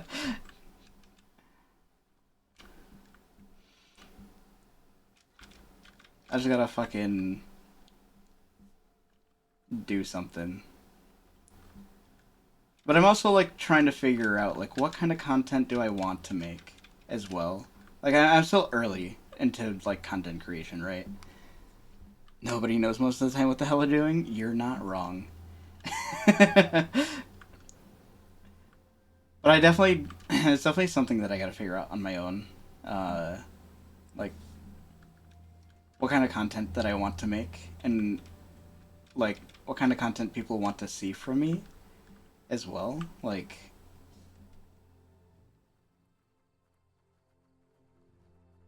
I guess I care less. It sounds awful, but I guess I care less about what kind of content people want to see from me, and more about like what I want to make for myself. Um, because really, that's for me more important. Is like that I'm enjoying what I'm doing. And really, everyone should be that way. But I get like want. I can't hit that guy. That's cool. I get wanting to like keep up with the trends because obviously that's how you stay relevant and everything, but I don't feel like that's enjoyable. Like the if it's a trend that it's like it fits into like the content you normally do, fucking do it. But if it's a trend where it's like you normally are making like super fun, like wholesome content, and like the current trend is being like a weird lewd creep, don't do that trend. Don't alienate your own viewers.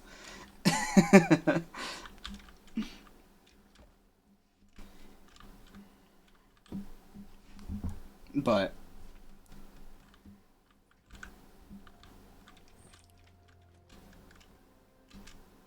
because like this is the kind of stuff I like doing, just like talking, literally about nothing. Like we, whatever we truly talked about. We've talked about fucking cars. We've talked about like fucking what we're talking about now with like content creation. It's like I don't know. It feels like a lot of nothing. It's obviously something. Like every conversation is something, but I enjoy the nothing conversations, if that makes sense. Where it's like maybe nothing is the wrong word, but it's just like I don't know how to explain it. It's just stuff that's fun to talk about, but it's like, at the end of the day, it doesn't truly matter what you talked about, right? It's where cool ideas are born. Sometimes there's something in that nothing. No, you're definitely right. There's in every conversation there's always something. That's why I say like nothing is the wrong word, but I don't know how to explain it. It's just one of those things where it's like my brain's like it's really a whole lot of nothing, but that's not the right word. But I don't know what the right word is, so I'm using this word. Says they've been waiting for you to help them. Just keep going while you can and don't stop until all outposts are under your control. Because that's like when I was coming up with the design, like just like the very like, because like truly I did not come up with my design for my current VTuber design. That was mostly Potter, but like I came up with like the basis of what I wanted. Like I came up with like the type of clothing that I wanted, and like I wanted to keep like the wolf design, like the wolf kimono Mimi. Um, I wanted to keep like kind of the like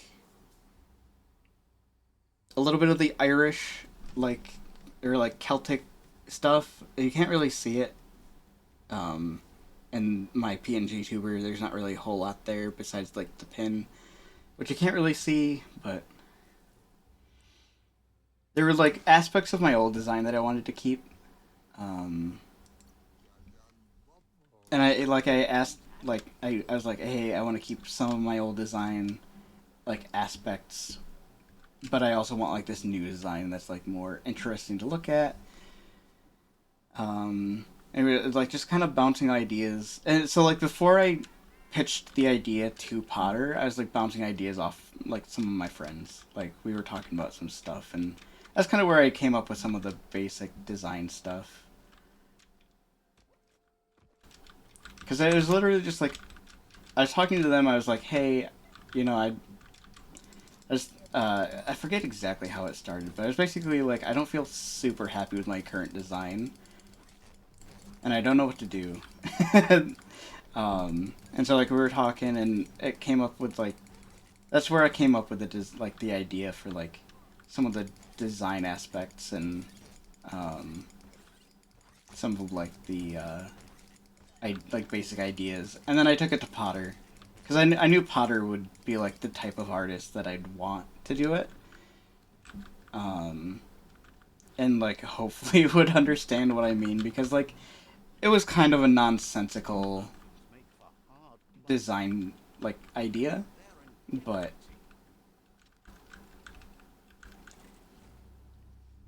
he's like a genuine like just genuinely good artist that knows what he's doing and like can take like a basic idea and turn it into something amazing. He really did make a good design. I fucking love my design.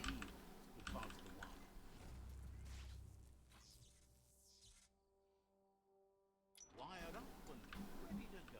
Sharp dressed. Oh, well, that gave me a lot of stuff. Pling plong booths. um, he really did make a good design. I fucking, like I said, I fucking love this design. The only thing that I would do different with this design is like, it's not even different. Like, I want to keep this base design, but I'd like to get more outfits. That's like the only thing, is like, I want more outfits.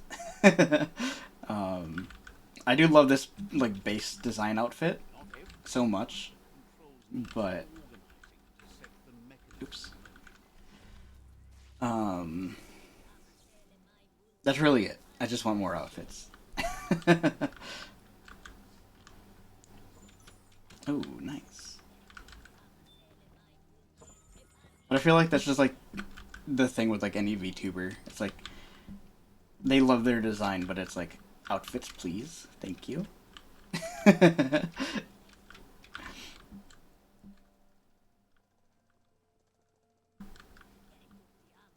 um, I'm definitely not alone in that.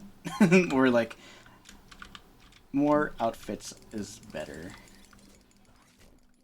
I mean, just look at like I think the best example is Iron Mouse. Like, she has so many outfits, so many different designs from different artists, and I want that level of, and like just a a, a design and outfit for every occasion, from so many different artists. Like that's the goal. I want to just support other artists.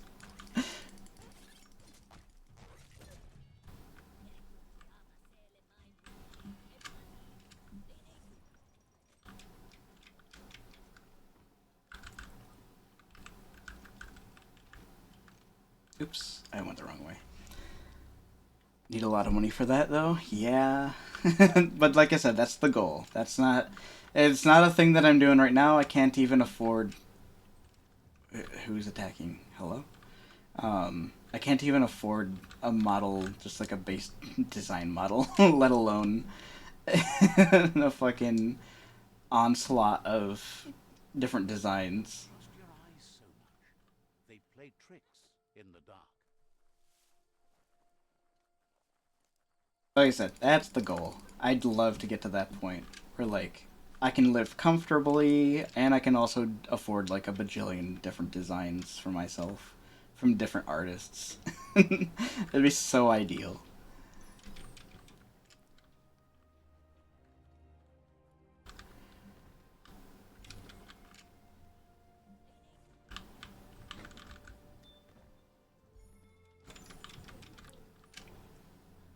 Like definitely one type of design that I want to get is like an N64 like like type thing, where like it like my model looks like it was designed for the N64. Because it's like a really cool, like first of all I want to get back into playing N64 games. um I just got to get around to like getting everything I need to get that to be a thing, but um yeah. uh like I mean I guess technically, oh, I guess technically I could still do that. I would have to play it through an emulator, but I'd rather have like my own games collection playing on my N64 and just uh, like the big thing is like playing with an actual N64 controller versus like using like a PS5 or Xbox controller. As long as you have the goal and plans and motions will happen in time. Yeah, you're not wrong. It's it's definitely gonna be like a long term goal. It's definitely not currently realistic, but I mean, like I said, I just recently started getting back into all this, so it's like I don't even expect to get like an average viewership of like 5 or something. Like that's most of my streams. It's like 2 or 3 people, and one of those are usually myself. That's where I'm at, and I understand that. Like, I'm not gonna have any of my current goals be a thing. um, but like, I definitely have like a lot of ideas that I want to do at some point. Like, I want to keep growing 100%. Like, I love. This is so much fun to me, just sitting here talking as I play a game. Like, I don't know what it is. It's funny because like I normally don't talk much, in like my day to day life. I don't talk to people very much, but there's something about just sitting here playing a game where it's like I don't know. I can just talk for days, and maybe that's annoying to someone, but I don't know. It helps with my ADHD to like just get thoughts out there, and like maybe it helps someone, maybe it helps myself. I don't know. Called being human. I don't know.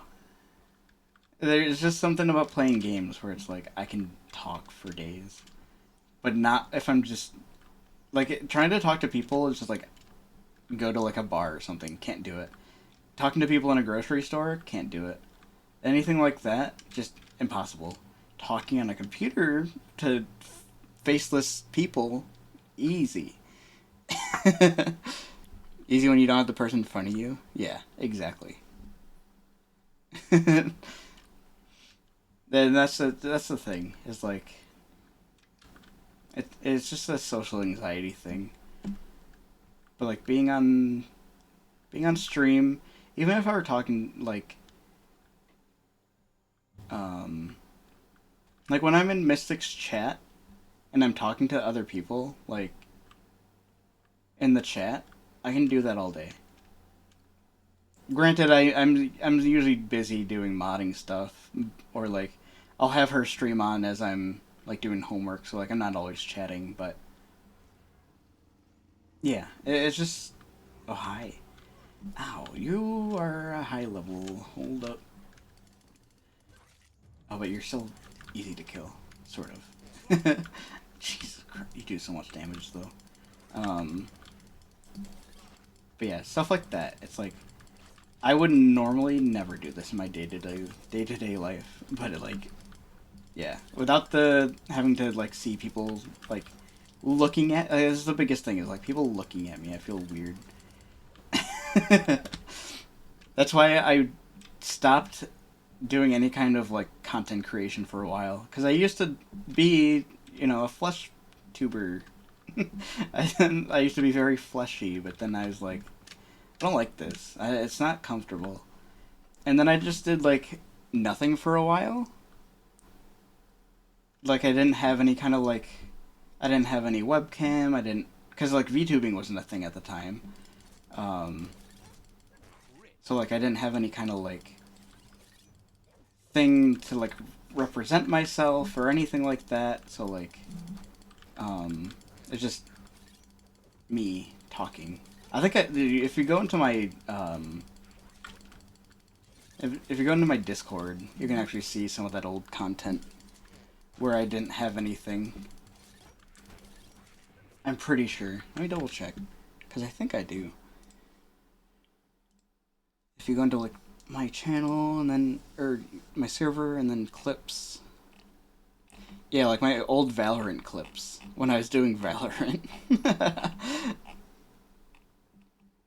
And then you can see my original design when I was first getting into VTubing. Which I still have that design. And that was actually like that was back when it was like easy to get like a cheap model. Cause that that model, that my very first design, that was an actual live 2D model. But like um I think I paid for like I forget how much I paid. It's like $500 for everything. I'm pretty sure between like the art and rigging. You can hardly find a cheap model like that anymore. Cause there's so many like there's so much that goes into it now. But like 500 is like the art alone or like the rigging alone.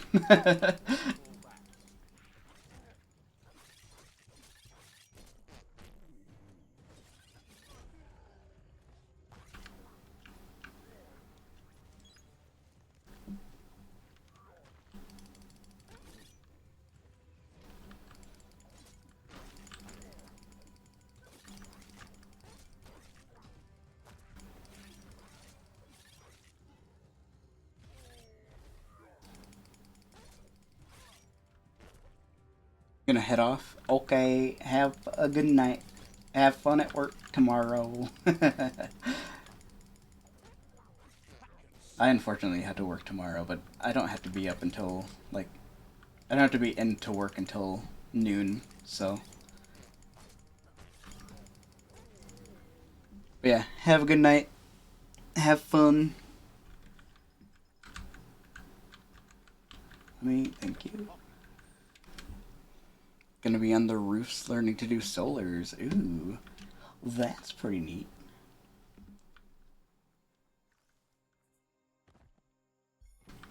I've got a severe Not severe. It's not as bad as it used to be, but I definitely have a fear of heights. So like I don't think I could do anything like that.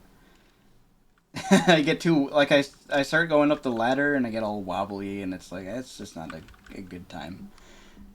It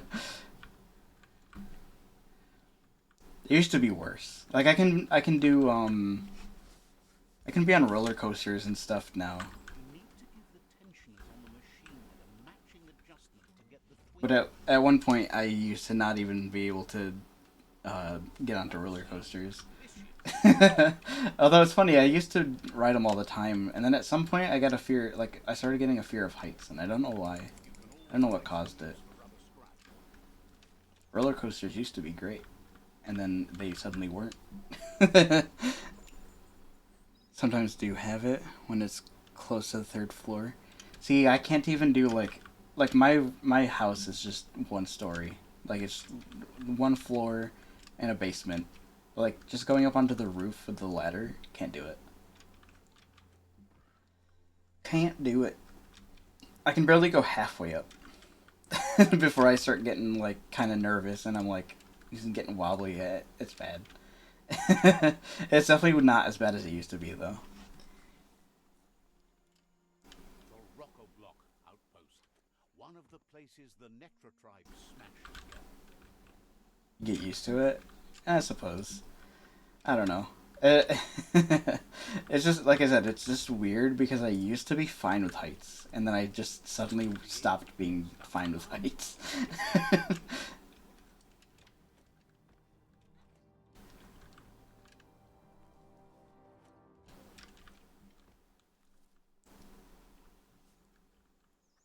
Most people can't climb ladders really high. I used to. When I was like really little, I used to be fine with stuff like that. I used to be able to climb ladders just fine. I was fine with being up on a really big roller coaster. But at some point, I stopped being okay with even wanting to be on roller coasters. I stopped being fine with even like being on a step stool. Like I can do a step stool just fine now. Exactly, same. I used to climb trees all the time.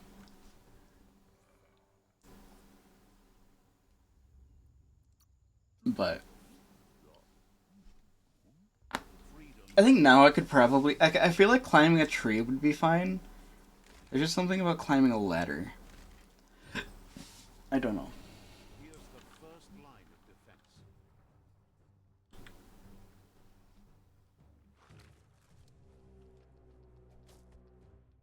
I think it's because trees typically have like a lot of branches. So like I can be relatively safe climbing a tree easier than I can a ladder. And it's like there's not really any risk of the tree coming out from under you. I think that's the big thing.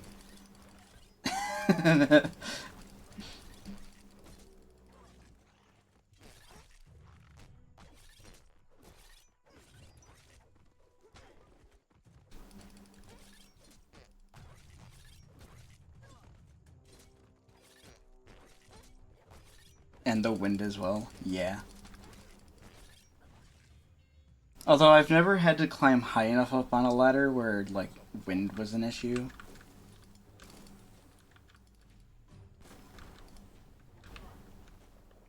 Okay.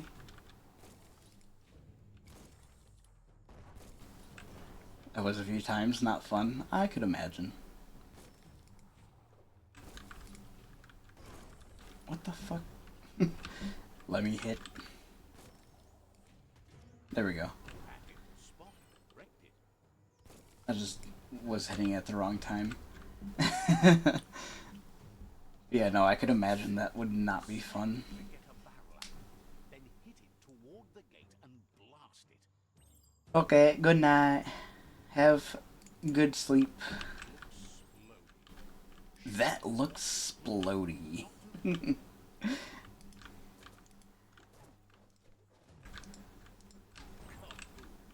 Kaboom.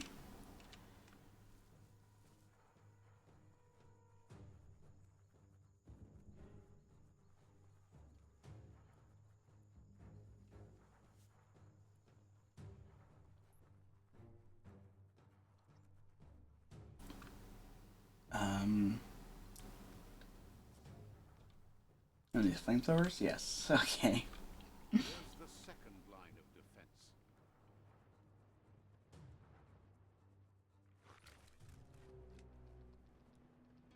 I don't feel like these are much of a threat, though.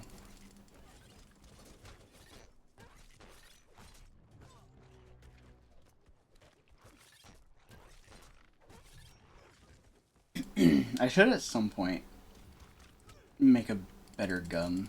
I mean, right now I'm just using the boomerang, but not very good. I should also make better weapons in general, especially now that I have so many new parts.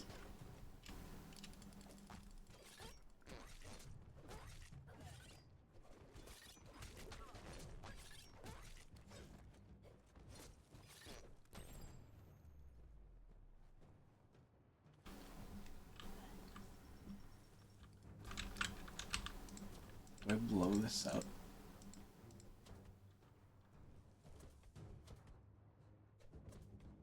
No. Oh.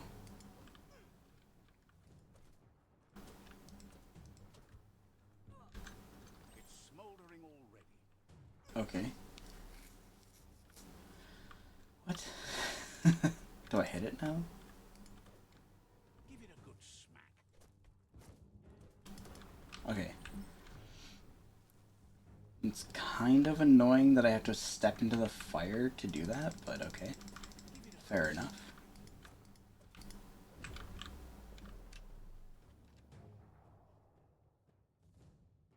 A turret.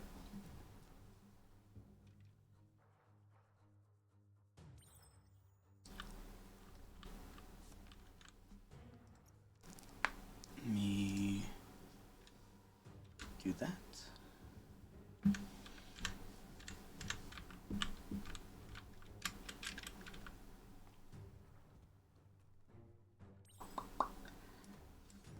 I definitely, Almost there. I don't know.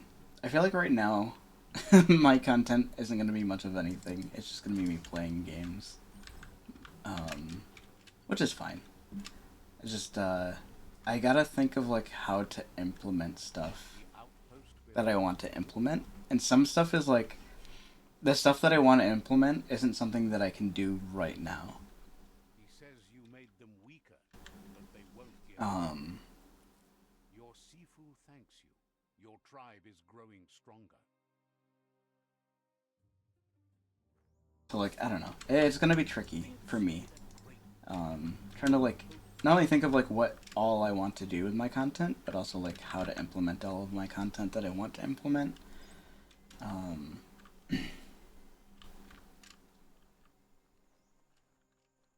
Because like I don't want to just be playing games. As much as I love games, there's nothing more that I want to do. As I was saying before,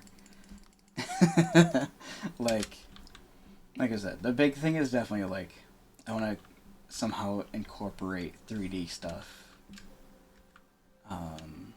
Some of it's gonna be like me creating it. I definitely want to do that as like an art. Like I want to start doing art streams with 3D, like designing.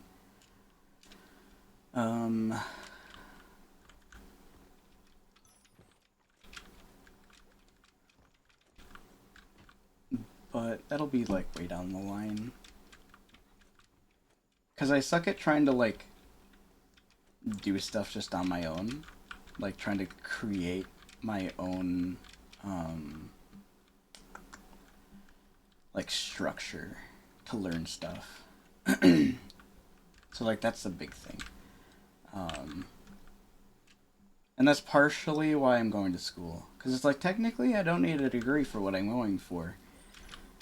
It's just, I can't create that structure for myself. I don't know, like, where to go. Because I made the blender donut. Like, I made a couple of them. Going through, like, the tutorial, making the donut, all that. I think it turned out pretty nice. A lot of people have said the same thing. Like, they like how it looks. Like, even like my first one looked really nice. Just following the tutorial. So, like, it's definitely something I can do. It's just, creating the structure for myself to learn stuff outside of tutorials. I think that's gonna be like the biggest thing. Um, Definitely possible though. Like, ow. I just gotta like once I get like the basis for it, it won't be so bad. But until that point, I don't know what to do, and that's where like I fail to like learn. Oh, fuck off. Um, like that's my biggest issue. Is like once I get into it, I can get into it. Like it's not hard once I'm into it, but it's just getting into it initially that is hard. So like that's why it's like I've wanted to do 3D art for so long, and I used to do a little bit back in like high school,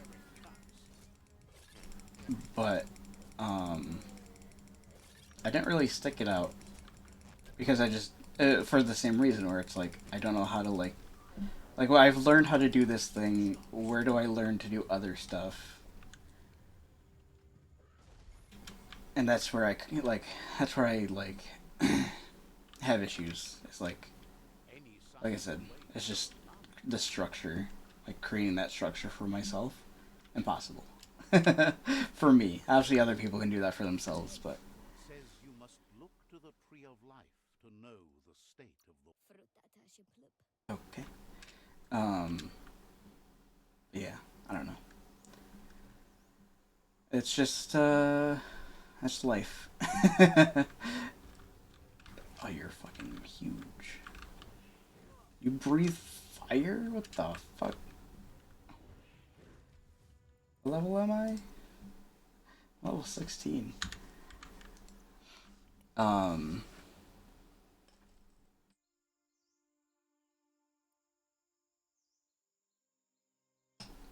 but yeah, it's a whole thing. It's something that I've struggled with like my whole life, and something I not impossible to fix. Like I that's one reason that I'm trying to get like meds and stuff for stuff, but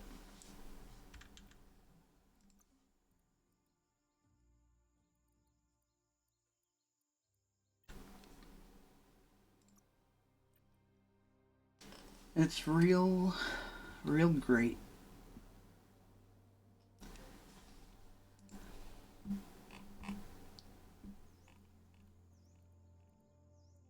Like I would not wish ADHD on my worst enemy. It's awful. um, Trying to do like anything. I mean, it obviously depends on the severity of your ADHD, but for me, it's not fun. I can definitely say that much.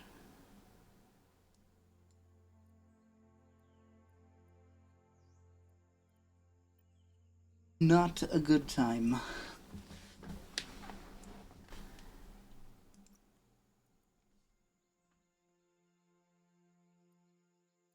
Um,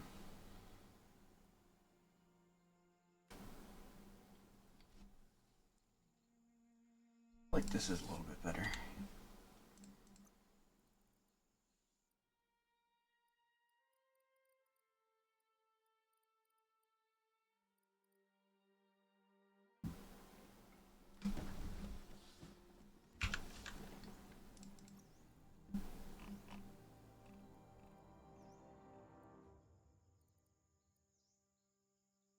Yeah, I don't know.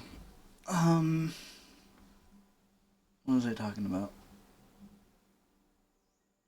Oh, yeah. Fucking ADHD.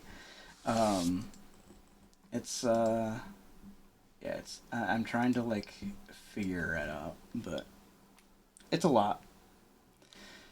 Cause like I'm on meds, but they don't really do what I need or like what I want, I guess. Because like I want something that can help me focus, That's my biggest struggle, is focusing. Um, but it's the meds I'm on right now aren't really doing that. They're not really helping in any respect. um,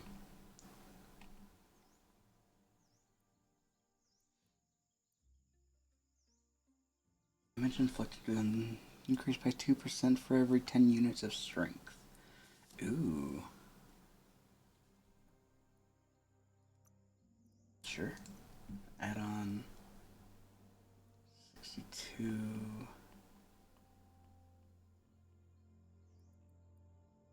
Screw is best, I guess. It'd be funny. 94. Wait, is this actually the best? This little tiny handle? I guess so. Fuck it. Fuck it. Um, yeah, so like the next time that I see my therapist, I'm gonna be like, hey, I kind of need something else.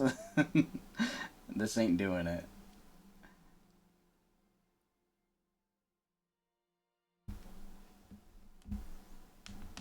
Unfortunately, it ain't doing shit. Oh no, gear.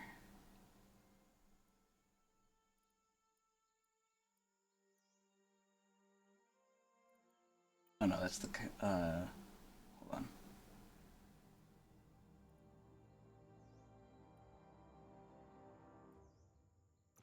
There we go.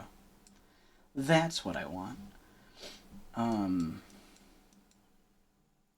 yeah, next time I talk to my therapist, which is actually like Wednesday that I do that, I want to talk to them and be like, hey, this just ain't really doing much for me. um, no, maybe, because like the next time that I see the psychiatrist isn't until June. So if I can change my medication before that, that'd be great. Because I'm on Ritalin, which I can definitely tell that it's doing something for me, but it's not helping me focus in the way that I want. Um, so that's like the big thing. Because like there's obviously a lot of factors in which my ADHD affects me. Biggest issue that I have is focusing. Um, I get very easily distracted, especially when I'm doing something that's like, sure, I need to be doing this, but it's also like, my brain kind of doesn't want to do this because it's boring and I just don't want to do it. um, but then, you know, I need to do it. Like, the big thing is homework. Um, I it takes so much to try and force myself to do my homework. And I'm so wiped by the time that I'm done doing the homework because I have to, like, I have to force myself to hyper focus.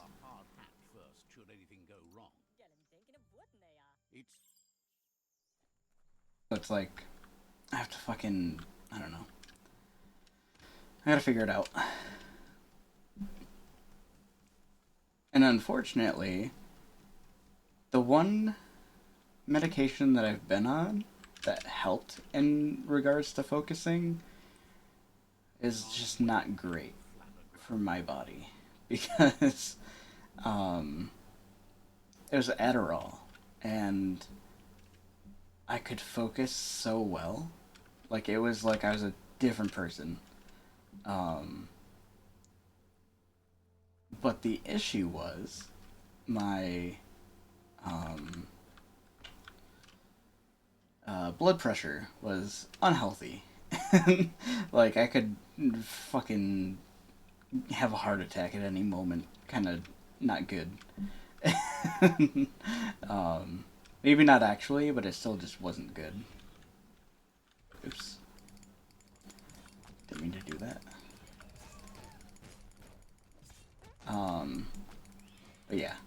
is not good. It was like, I think it was like 189 over 90 or something like that. I forget, but it wasn't good. I know I'm fading. There's two of these assholes.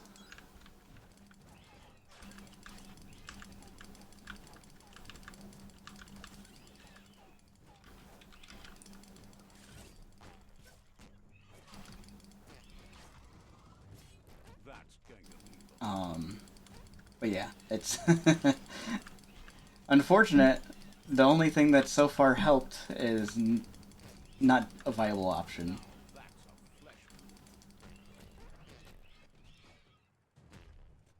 And I wish that was not the case.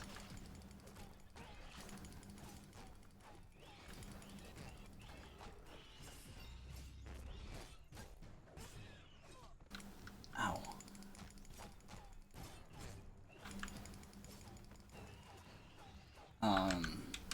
Because it'd be nice that, you know, the thing that does what I want it to do doesn't have side effects, but it is what it is.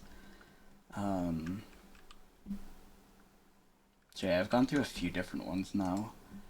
Like, I'm on Ritalin right now. I've done Quelbury. I've done what was the other one? Stratera. I've done Wellbutrin. I've done something else. I forget, but just nothing. Nothing does what I need.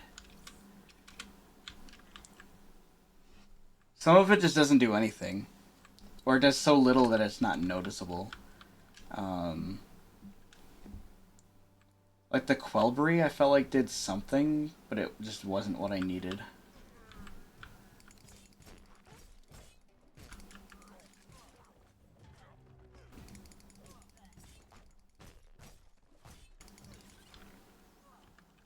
Ow. I realized that you were a guy. Oh, I see. It's just like random enemy, like, guys. Okay, I need to get out of here. These guys are a little too much. Mostly it's the mini boss guy. Um, yeah. Wait. Just secure the hard hat from there. The fuck? Um, it's gonna be hard to try and find something.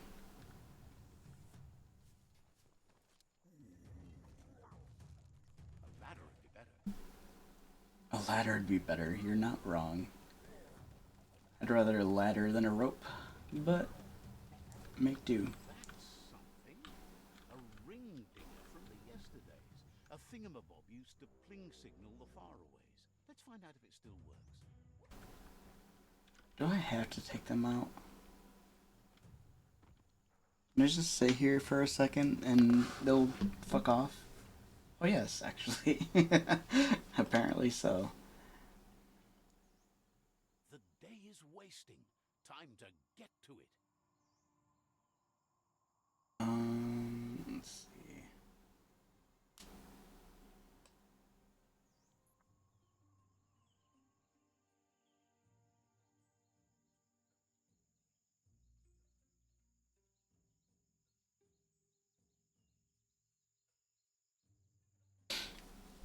Sorry, I just was checking on something with my phone. I was getting a bunch of messages.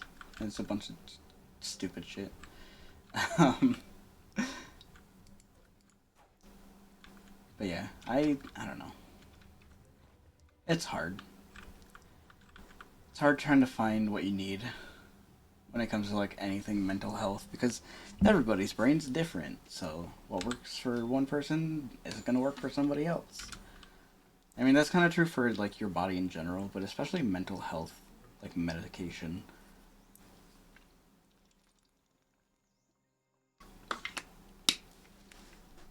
I feel like generally speaking, pain medications are gonna work for most people. Like they just are. It's gonna be varying degrees of how much they help, but it's still gonna work.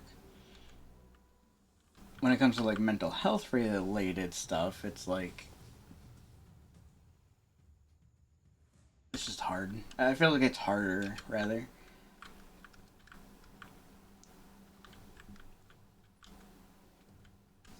Um,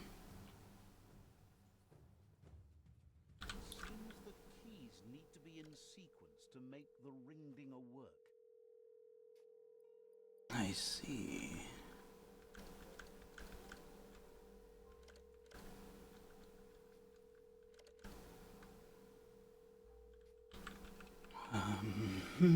I don't know. Oh, Sometimes no message is a message. I You see. need to get the keys in sequence.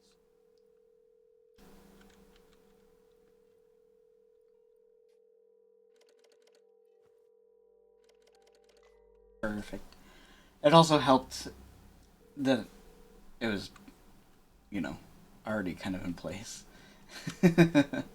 um, I didn't realize that our outer part moved. What? So, the technology from yesterdays is still here today, even if its message is getting old. The world is full of secrets waiting to be uncovered. Interesting. But, yeah. Mental health, fun stuff. It's not. It all sucks. But, um,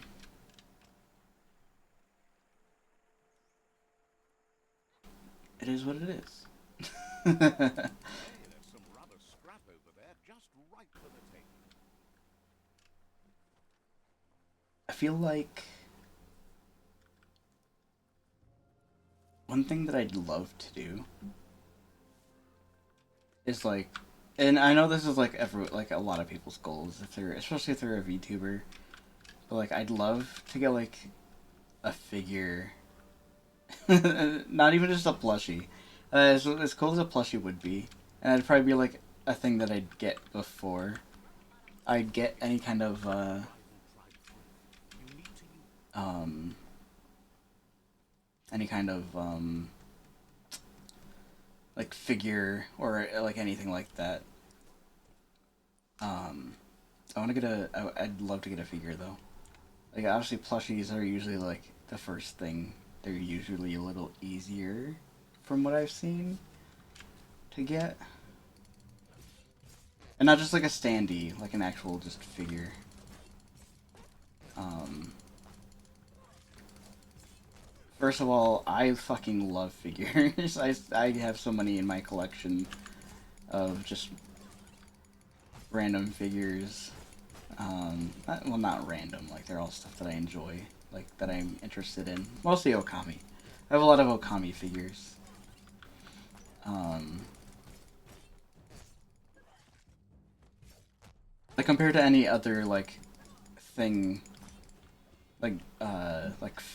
like franchise fandom type thing, I think Okami takes up most of my thing.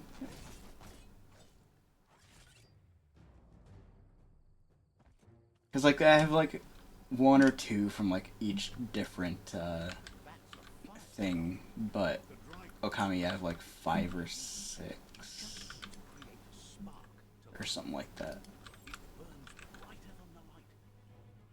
which is much more compared to like anything else that I have. Conqueror's Bad Fur Day is a close one. I have like 3 of those. Having a figure of my VTuber OC would be so cool.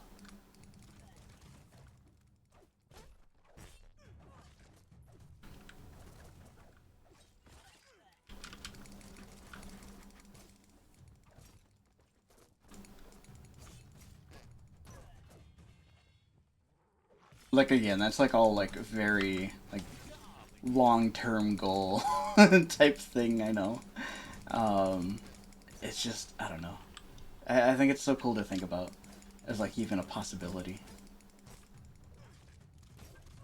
Even though it's like so long from now, probably that anything will happen.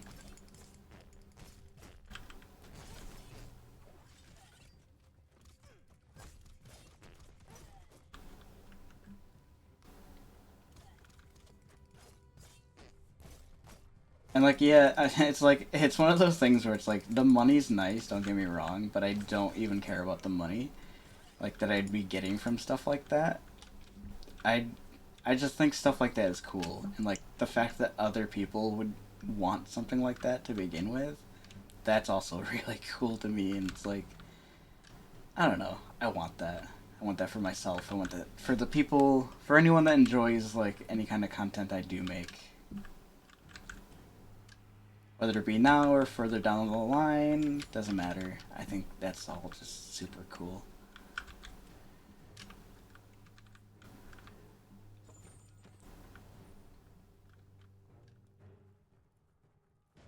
Like,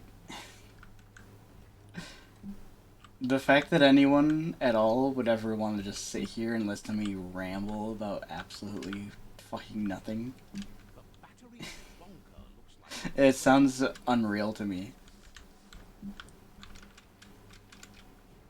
bet you just need to knock and it'll open up. That's bonkers.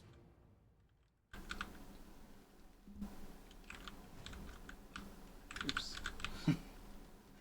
And one more? Yeah.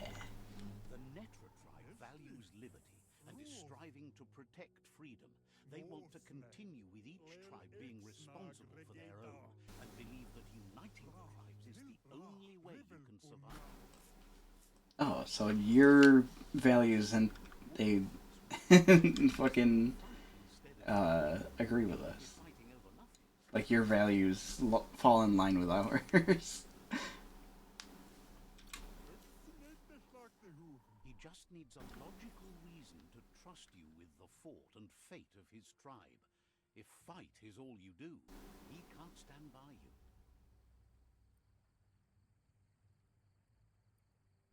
um. He recognizes the strength of a good argument. Hell yeah. The best. He'll give up the fort.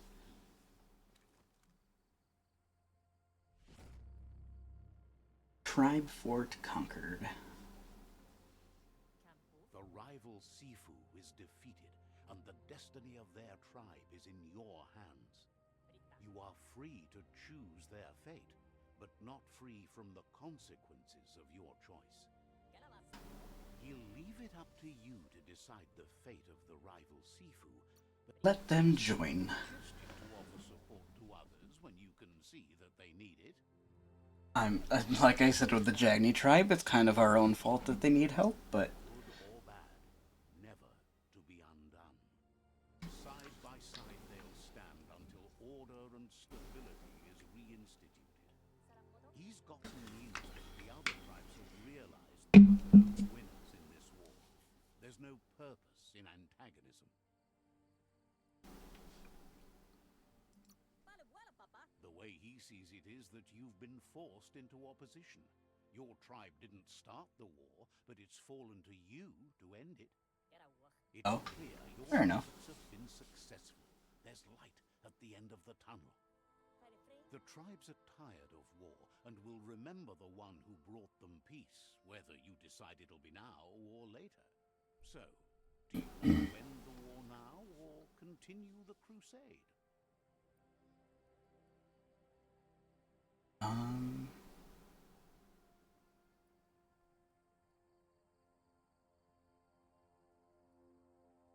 Yeah. He agrees. Better save your energy for something meaningful.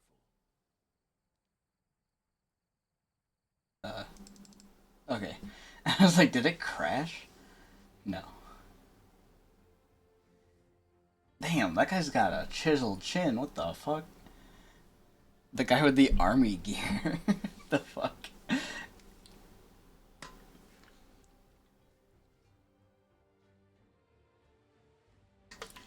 Oh, you know what he reminded me of? Speaking of Conker's Bad Fur Day, if you've ever seen the the Sergeant Squirrel, his chin reminded me of him.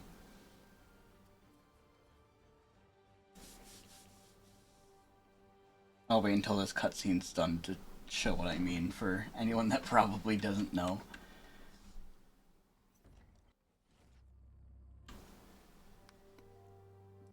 So, Conker's Bad Fur Day. I feel like he's got a name, but I'll just type in Sergeant Squirrel. SHC Sergeant. That's okay.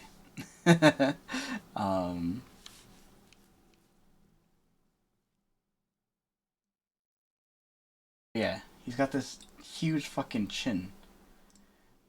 This is the oh man, that's fucking Conquer Reloaded. Conquer Reloaded version of him, but he's got this big chiseled jaw. It just made me think of that. Which I gotta play. Is that even allowed on Twitch? I feel like it should be fine. Like, it has some questionable scenes, but it should be fine. Because it is still just R-rated. It's not adult only, so I feel like it should be fine. Tribe weapon unlocked. Neat. Just charge right along. Who cares if they see you?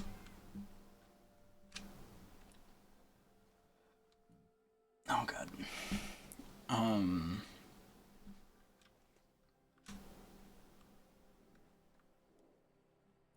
What was I saying? Oh yeah, I want to play on stream at some point Conker's Bad Fur Day because, well, there's a couple of reasons. One, I don't think I ever finished. I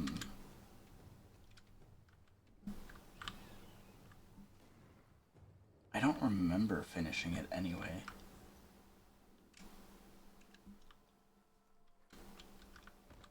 There's a lot of like a lot of the older games that I love, I've never finished. Simply because, like when I was younger, a lot of games that are not too difficult for me now were like stupid difficult. So like I just never finished them. Donkey Kong 64 is one of those. I gotta go back and finish that at some point.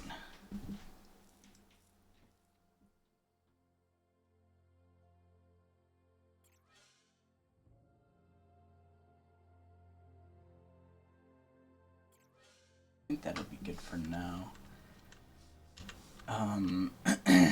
But yeah, it's just it's a lot of those games I never finished because it's like, oh man, this boss or this part of the game, this puzzle, whatever, it's way too difficult.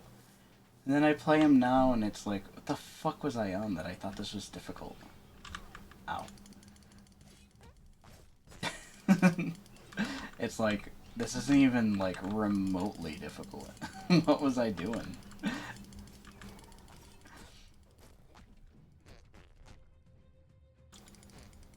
Like I remember, like usually now if I don't finish a game, it's because I just forget about it and play another game instead. But back then it was not the case. And that's the fact that I stopped playing games is partly why I have such a big like catalog of games that I just never finished. Because it's like, oh, this new game came out, let me play this one, or and then I'm like halfway through and it's like, oh, this new other new game came out, let me finish that one. It's like, then I just never finish anything. So yeah. Oh, I haven't been here yet. Okay. But yeah, it's it's fun. The whole thing. I got a huge catalog of games I want to play through. But yeah, so like I remember what I was saying now.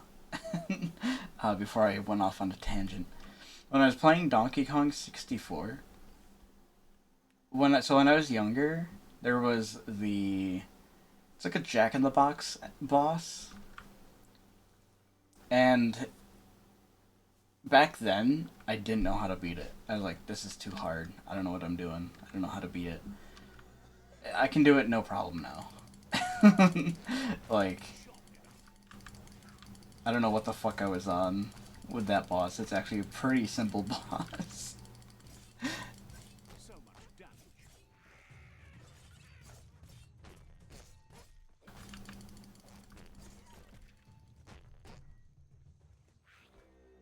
Oh god. Lag. Little lag. I don't know if it was lag or just it bugged out. Something happened.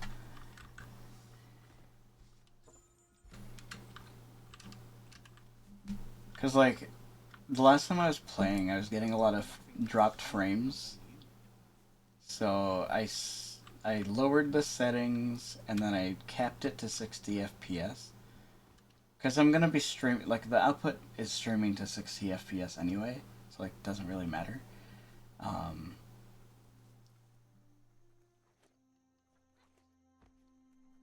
It would have been nice. I kind of like, and for games like this, like having a higher FPS isn't really a big deal anyway. um, so I just dropped the frames. I dropped the quality just a little bit from like extra high quality to just high quality. It's nothing crazy. um,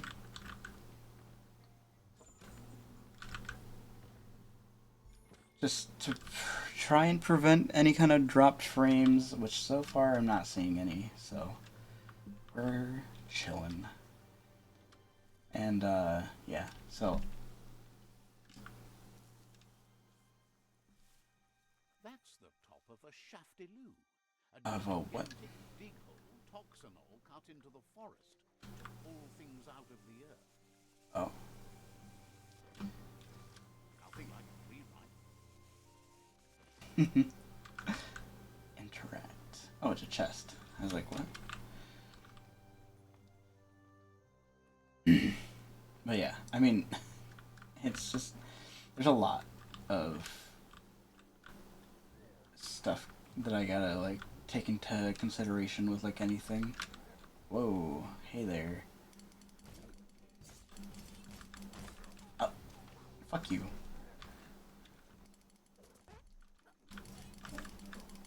Again, you're grabbing me. That's fucked up. He's not even attacking so that I can do anything. It's fucking rude. How are you moving like that? That's just impressive. You're so big, but you're just fucking moving. You're bruised. Chop chop.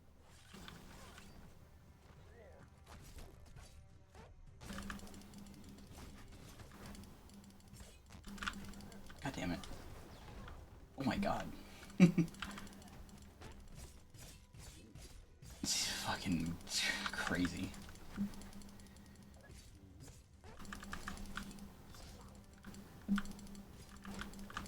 God damn it. Could we just avoid any kind of grabbing? I don't appreciate it.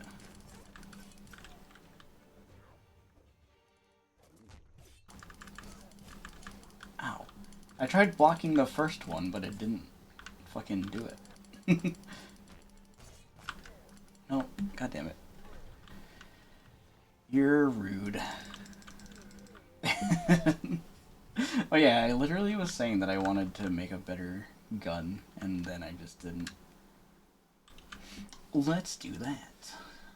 Let me see. I'm in the wrong thing. Gear, craft.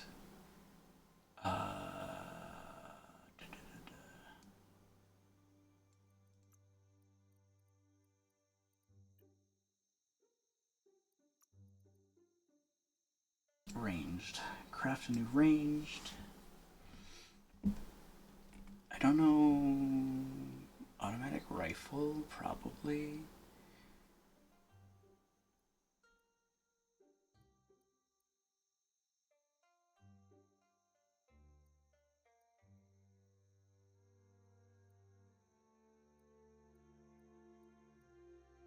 Let's look at what we got. Oh wow. Oh, it's a shotgun. That's pretty good though. 371, 546. Is that my strongest gun actually?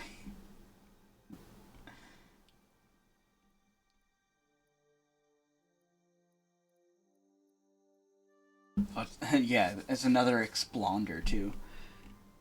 Same damage pretty much, if not exactly. Although, this explonder has last shot fired, staggers the enemy hit. It's a reset when the magazine's emptied.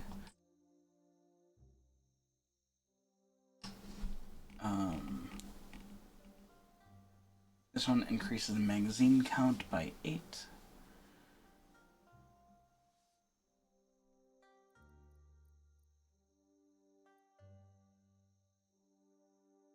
I feel like because I melee so much, a shotgun would probably be better.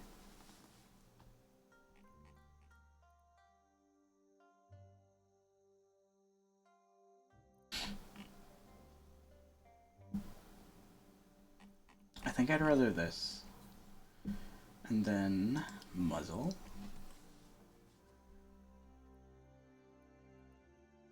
So let's see. A shotgun with a fucking crossbow? No. That one's kind of insane. Hold on. Magazine. That'd be insane. 26.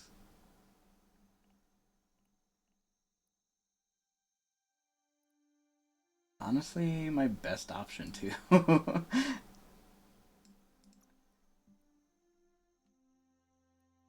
see. I don't have very many.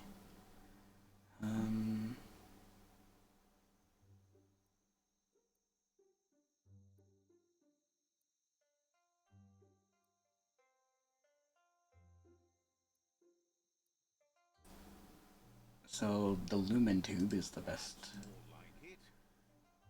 Sproing, bolt, oxy, bull, stirp, bull, tuck. 609, 600, 605. So this one is my best option. Stock. This is gonna be a decked out fucking shotgun. 619. I have like no stocks. Muzzle. So let's see. 643.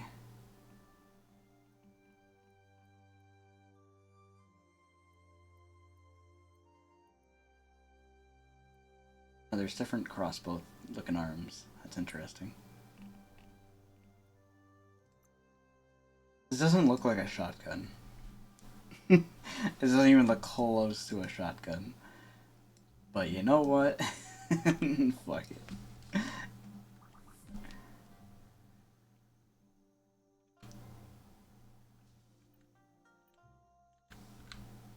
Beautiful. Oh yeah. Did I look in here? I don't think I did.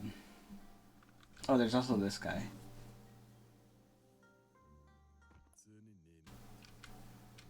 Has heard, asks you to do the right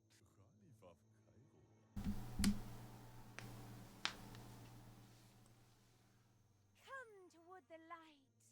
Slow down When you see what was about. I love those two, but they're a little much sometimes.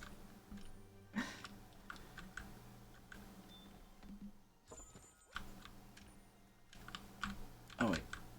Interact. Cool. So there's quite a bit loot. Quite a bit more loot. Quite a bit loot. Was that lightning? Probably. Oh god.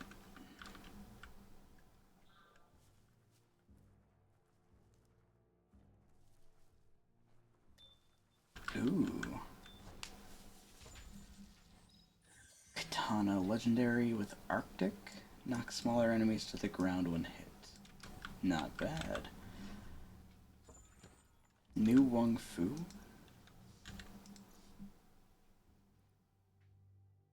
Oh, for shotguns. That makes sense.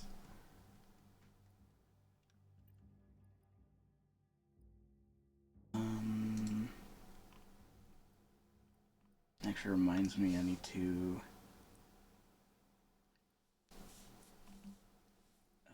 clip tech, range 25% more shots before needing to be reloaded. Have the reload time reduced. And their attack speed increased. I think I'll do this first.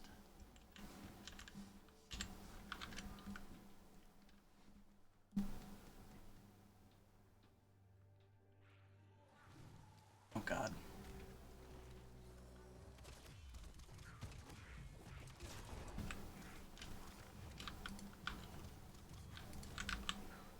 What the hell? I can't hit the way that I want to go.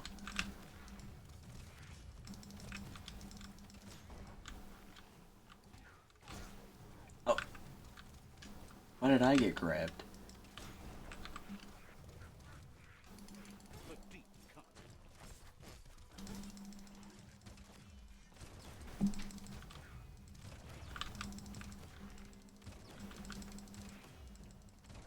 I feel like... I don't know. It's not a lot of damage, I feel.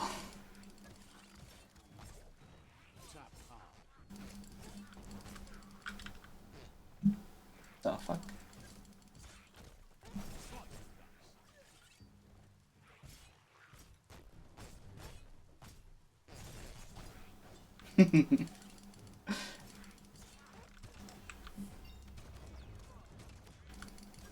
Or maybe it was just that one guy. I don't know. No, because even that's not a lot. Right? Like... I guess you're covered in armor, so it's just kind of bouncing off. Not realistic, but... Fuck me.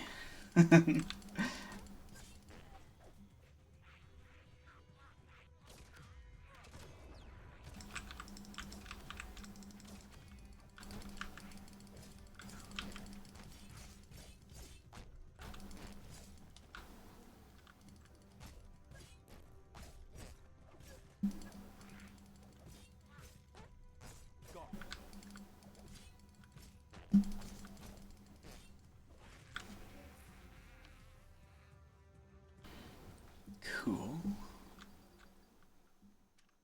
What were you guys even fighting for? Or like, what were you guys even doing here? There's nothing here. I guess. Just, why not?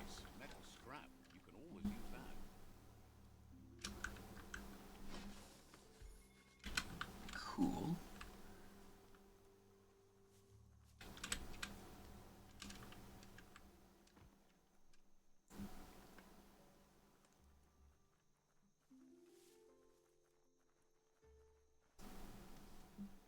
I remember I have to make a choice.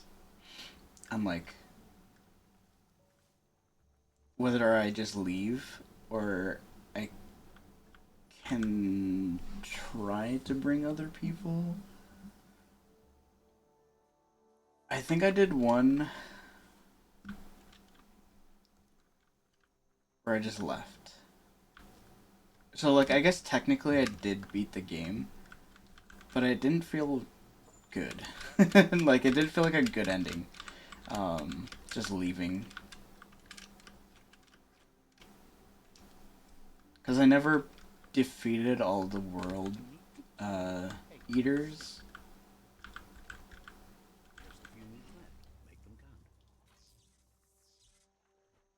So, like, I feel like that's, like, a good way to end the game. It's like going through and defeating all the world eaters. Look at that plastic scrap, just waiting for someone to do something with it. It feels like there's a few things about it, right? It feels better to play through, like, all of the content as well, rather than finishing it early, essentially, without doing, like, half the content. But also for, like, a story perspective, it feels better. Although if you're doing like the evil ending, like you're being evil the whole time, uh, I guess it probably makes more sense to Odd things lurk in the darkest parts of the not do anything. Just let the world eaters destroy everything.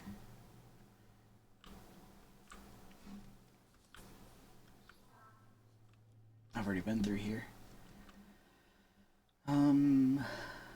There's quite a bit that I'm missing in this area, but let's go speak to Out of Date.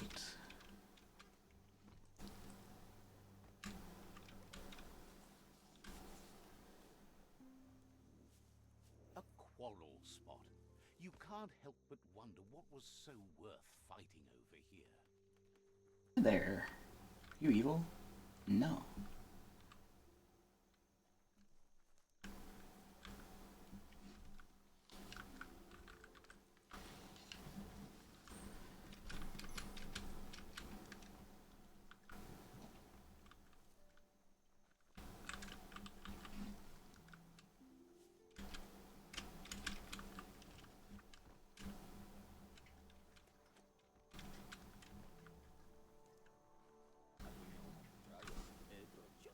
Says you went to see Gizmo, the recyclopedian. Wow. Wow. Understands consent. Okay.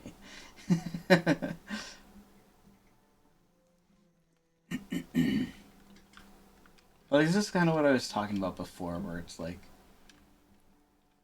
I feel like this is one of the few, like, huge open world games that feel genuine with, like, the empty space between.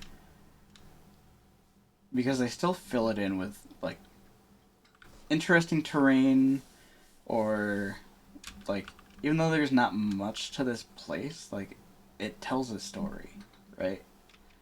And I think that's what a lot of games miss when they're doing open world.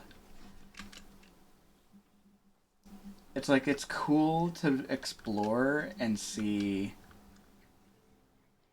everything. Like, you gotta be able to tell a story without words if you're gonna do an open world game. Because you're not gonna have dialogue to explain everything to the player. That's just too much work. So, like, I don't know. I think this is a really good game for, like, open world content.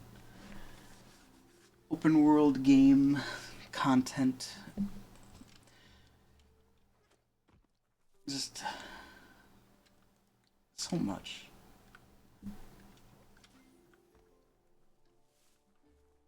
Like, they know, like, the developers definitely knew what they were doing when they were making this game. And I feel like a lot of developers, and it's not always the developers, sometimes, or I shouldn't say that. I should say it's not the developer's fault a lot of the time. Because sometimes they're on, like, a really tight budget, or they're on a tight, like, time schedule, and so, like, they have to cut a lot of stuff, and, like, that's the issue with, like, the Pokemon games more often than not. So it's like, I know it's easy to blame the actual developers, but it's not always their fault.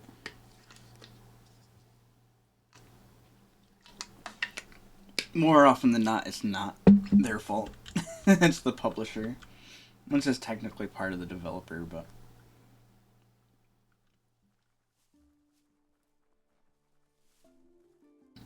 like, they're part of the development process, but not really developers themselves, in my opinion.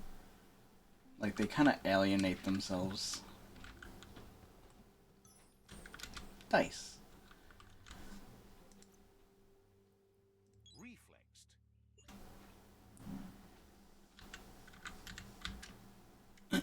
So it's just, I don't know. It's one of those things where it's like, the developers tend to be like the ones that get all the flack, while the publishers just kind of sit back and twiddle their thumbs. I don't know.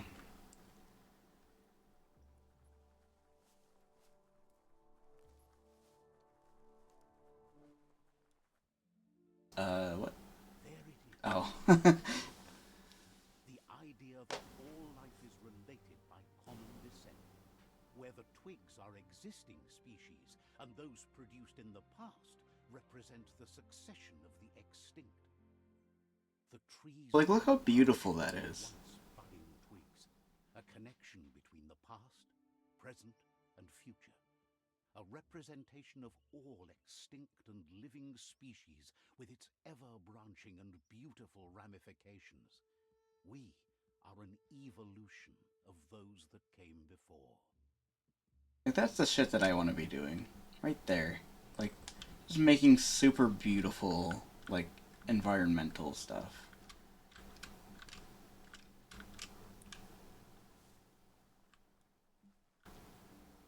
One day. One day.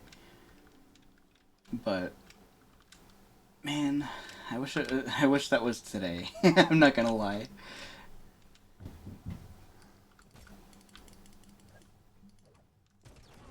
Ow. Go fuck yourself.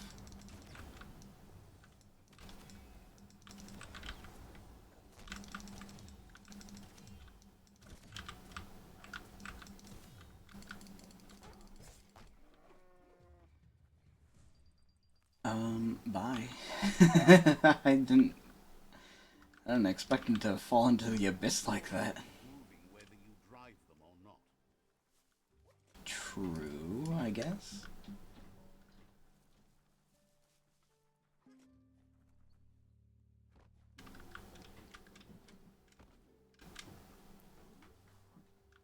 Yeah, there's a lot that I want to do in my life, but it's all gonna take place, like, way down the line, unfortunately. And I gotta accept that. I gotta accept there's just a lot of stuff that I want to do that I can't do right now.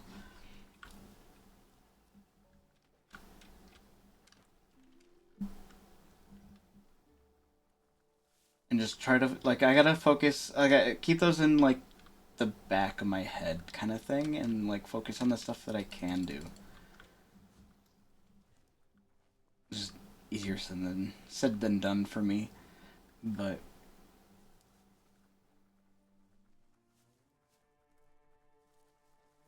we'll get there. I'll get there.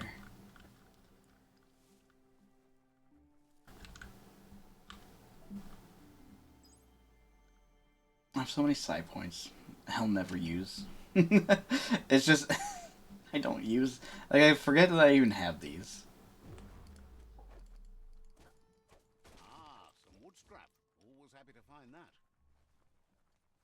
But yeah, the biggest thing is definitely, like I was saying, the, like, game development stuff, 3D design, all that. Gonna be a big part of my life, and I want to have that, like, part of my content as well. Well hidden. It's just below the above. It's just a matter of when. It's definitely gonna happen. No windows to look out at the sky from down here. No? I mean, there's, like, a big skylight. How do I get in? I actually forgot that it's a giant fucking, like, spaceship. Like, futuristic alien spaceship type thing. Out of Date's impressed you made it this far, but there's still so much left to do. The end of the world is still on everyone's minds. You've beaten a path where you have the power to destroy or save everyone. Question is, what you do with that responsibility. He can sense that your heart beats steady and acknowledges that the best way to find yourself is to lose yourself in the service of others. Thinks it's important that you remember who you are and where you came from. Someone without knowledge of their history and origin is like a tree without roots. My memories are blurred, though. He's the one that's called Out of Date, remember? Out of Date says there's a time for everything. And now there's no use thinking of the past, for it's gone. Think of the present, because that's where you are. It's time to set your priorities as the one who completes things. If you continue to do good, good will follow you. If the world really does end, there won't be anywhere to run. So, he's prepared for the worst. Something he calls the Ark. He hopes you're right. He gets that you mean the journey continues either way, but personally he wants the tree to survive. Out of Date says there's no clear record of the chain of events that changed the course of history and brought the world to its knees. He's found evidence on the Ark, records of a crisis, decades of contamination that permeated the ground and broke its inner core. Oh. The contamination disrupted what we now know as Ki energy, the life force that runs through all things, living and inanimate. He's been told the blight affected everything at a genetic level and turned our perception of normality on its head. It was only those that changed that avoided extinction, proving that the possibility for survival and renewal was real. He understands you are curious about the ship at the foot of the tree. He says it surfaced when the oil broke through the ground. The Ark predates the back-in days, and now, after years of study of the manuals he found inside, he believes he's figured the ship out. The Ark has room for 4 more, and he trusts you'll apply wisdom to your compassion and choose whom to save if the world comes to end. Are there? Keep the seats open. There's things in the tubes. You invite up to 4 others to join you. The fuck? What are those? I gotta get a closer look at those. When you've completed all quests for a character, you can offer them one of the 4 seats on the Ark. Your allied tribe Sifu and Out of Date already have seats, but think hard about who you want to bring before offering someone a seat, as you won't be able to change your mind. Depending on your aura, some characters might decline your invitation. Out of Date says that from what he's heard, you've been busy. He says he appreciates what you've done so far, but unfortunately he's got urgent news from his friend Goop in the southeast. Out of Date says that even though he's unsure about your intentions, he hopes you'll support Goop. Goop. He says he'll point you in the right direction, but finding Goop and making sure he gets what he needs is up to you. Fair enough. That's the sound of impending doom. Out of Date's premonitions of imminent disaster are true. The Porky-Puff needs to be handled. Goddamn Porky Puff. Out of Date says that Goop is worried now that the Southeast World Eater is stepping up its activity. He explains that Goop is working on a goo-gliding vessel in order to get to the world. Goo-gliding.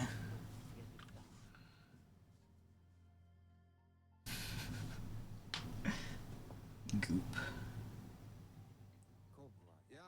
Out of Date suggests that you should head southeast as fast as possible and see what you can do to help. He Can do. says you should pay. Thanks. If you feel that the narrator is talking too often while exploring, you can reduce the frequency. I think he's fine.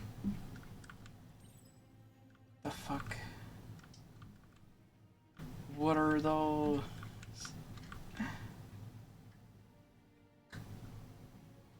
That's weird. I don't know what happens if you defeat all the World Eaters. Here and things will look up eventually. But, for now, save the game. I'm tired. It's almost 9 o'clock. And I think that's a good spot to end. I did quite a bit today.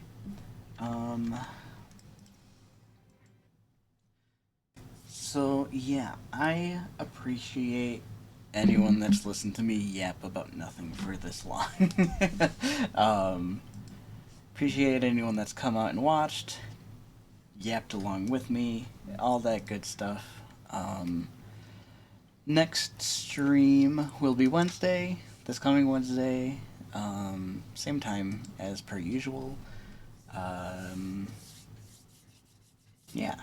So I will see you all next time. Thanks for watching. Um, I'm not gonna I'm not gonna rate anyone, just because it's just me right now.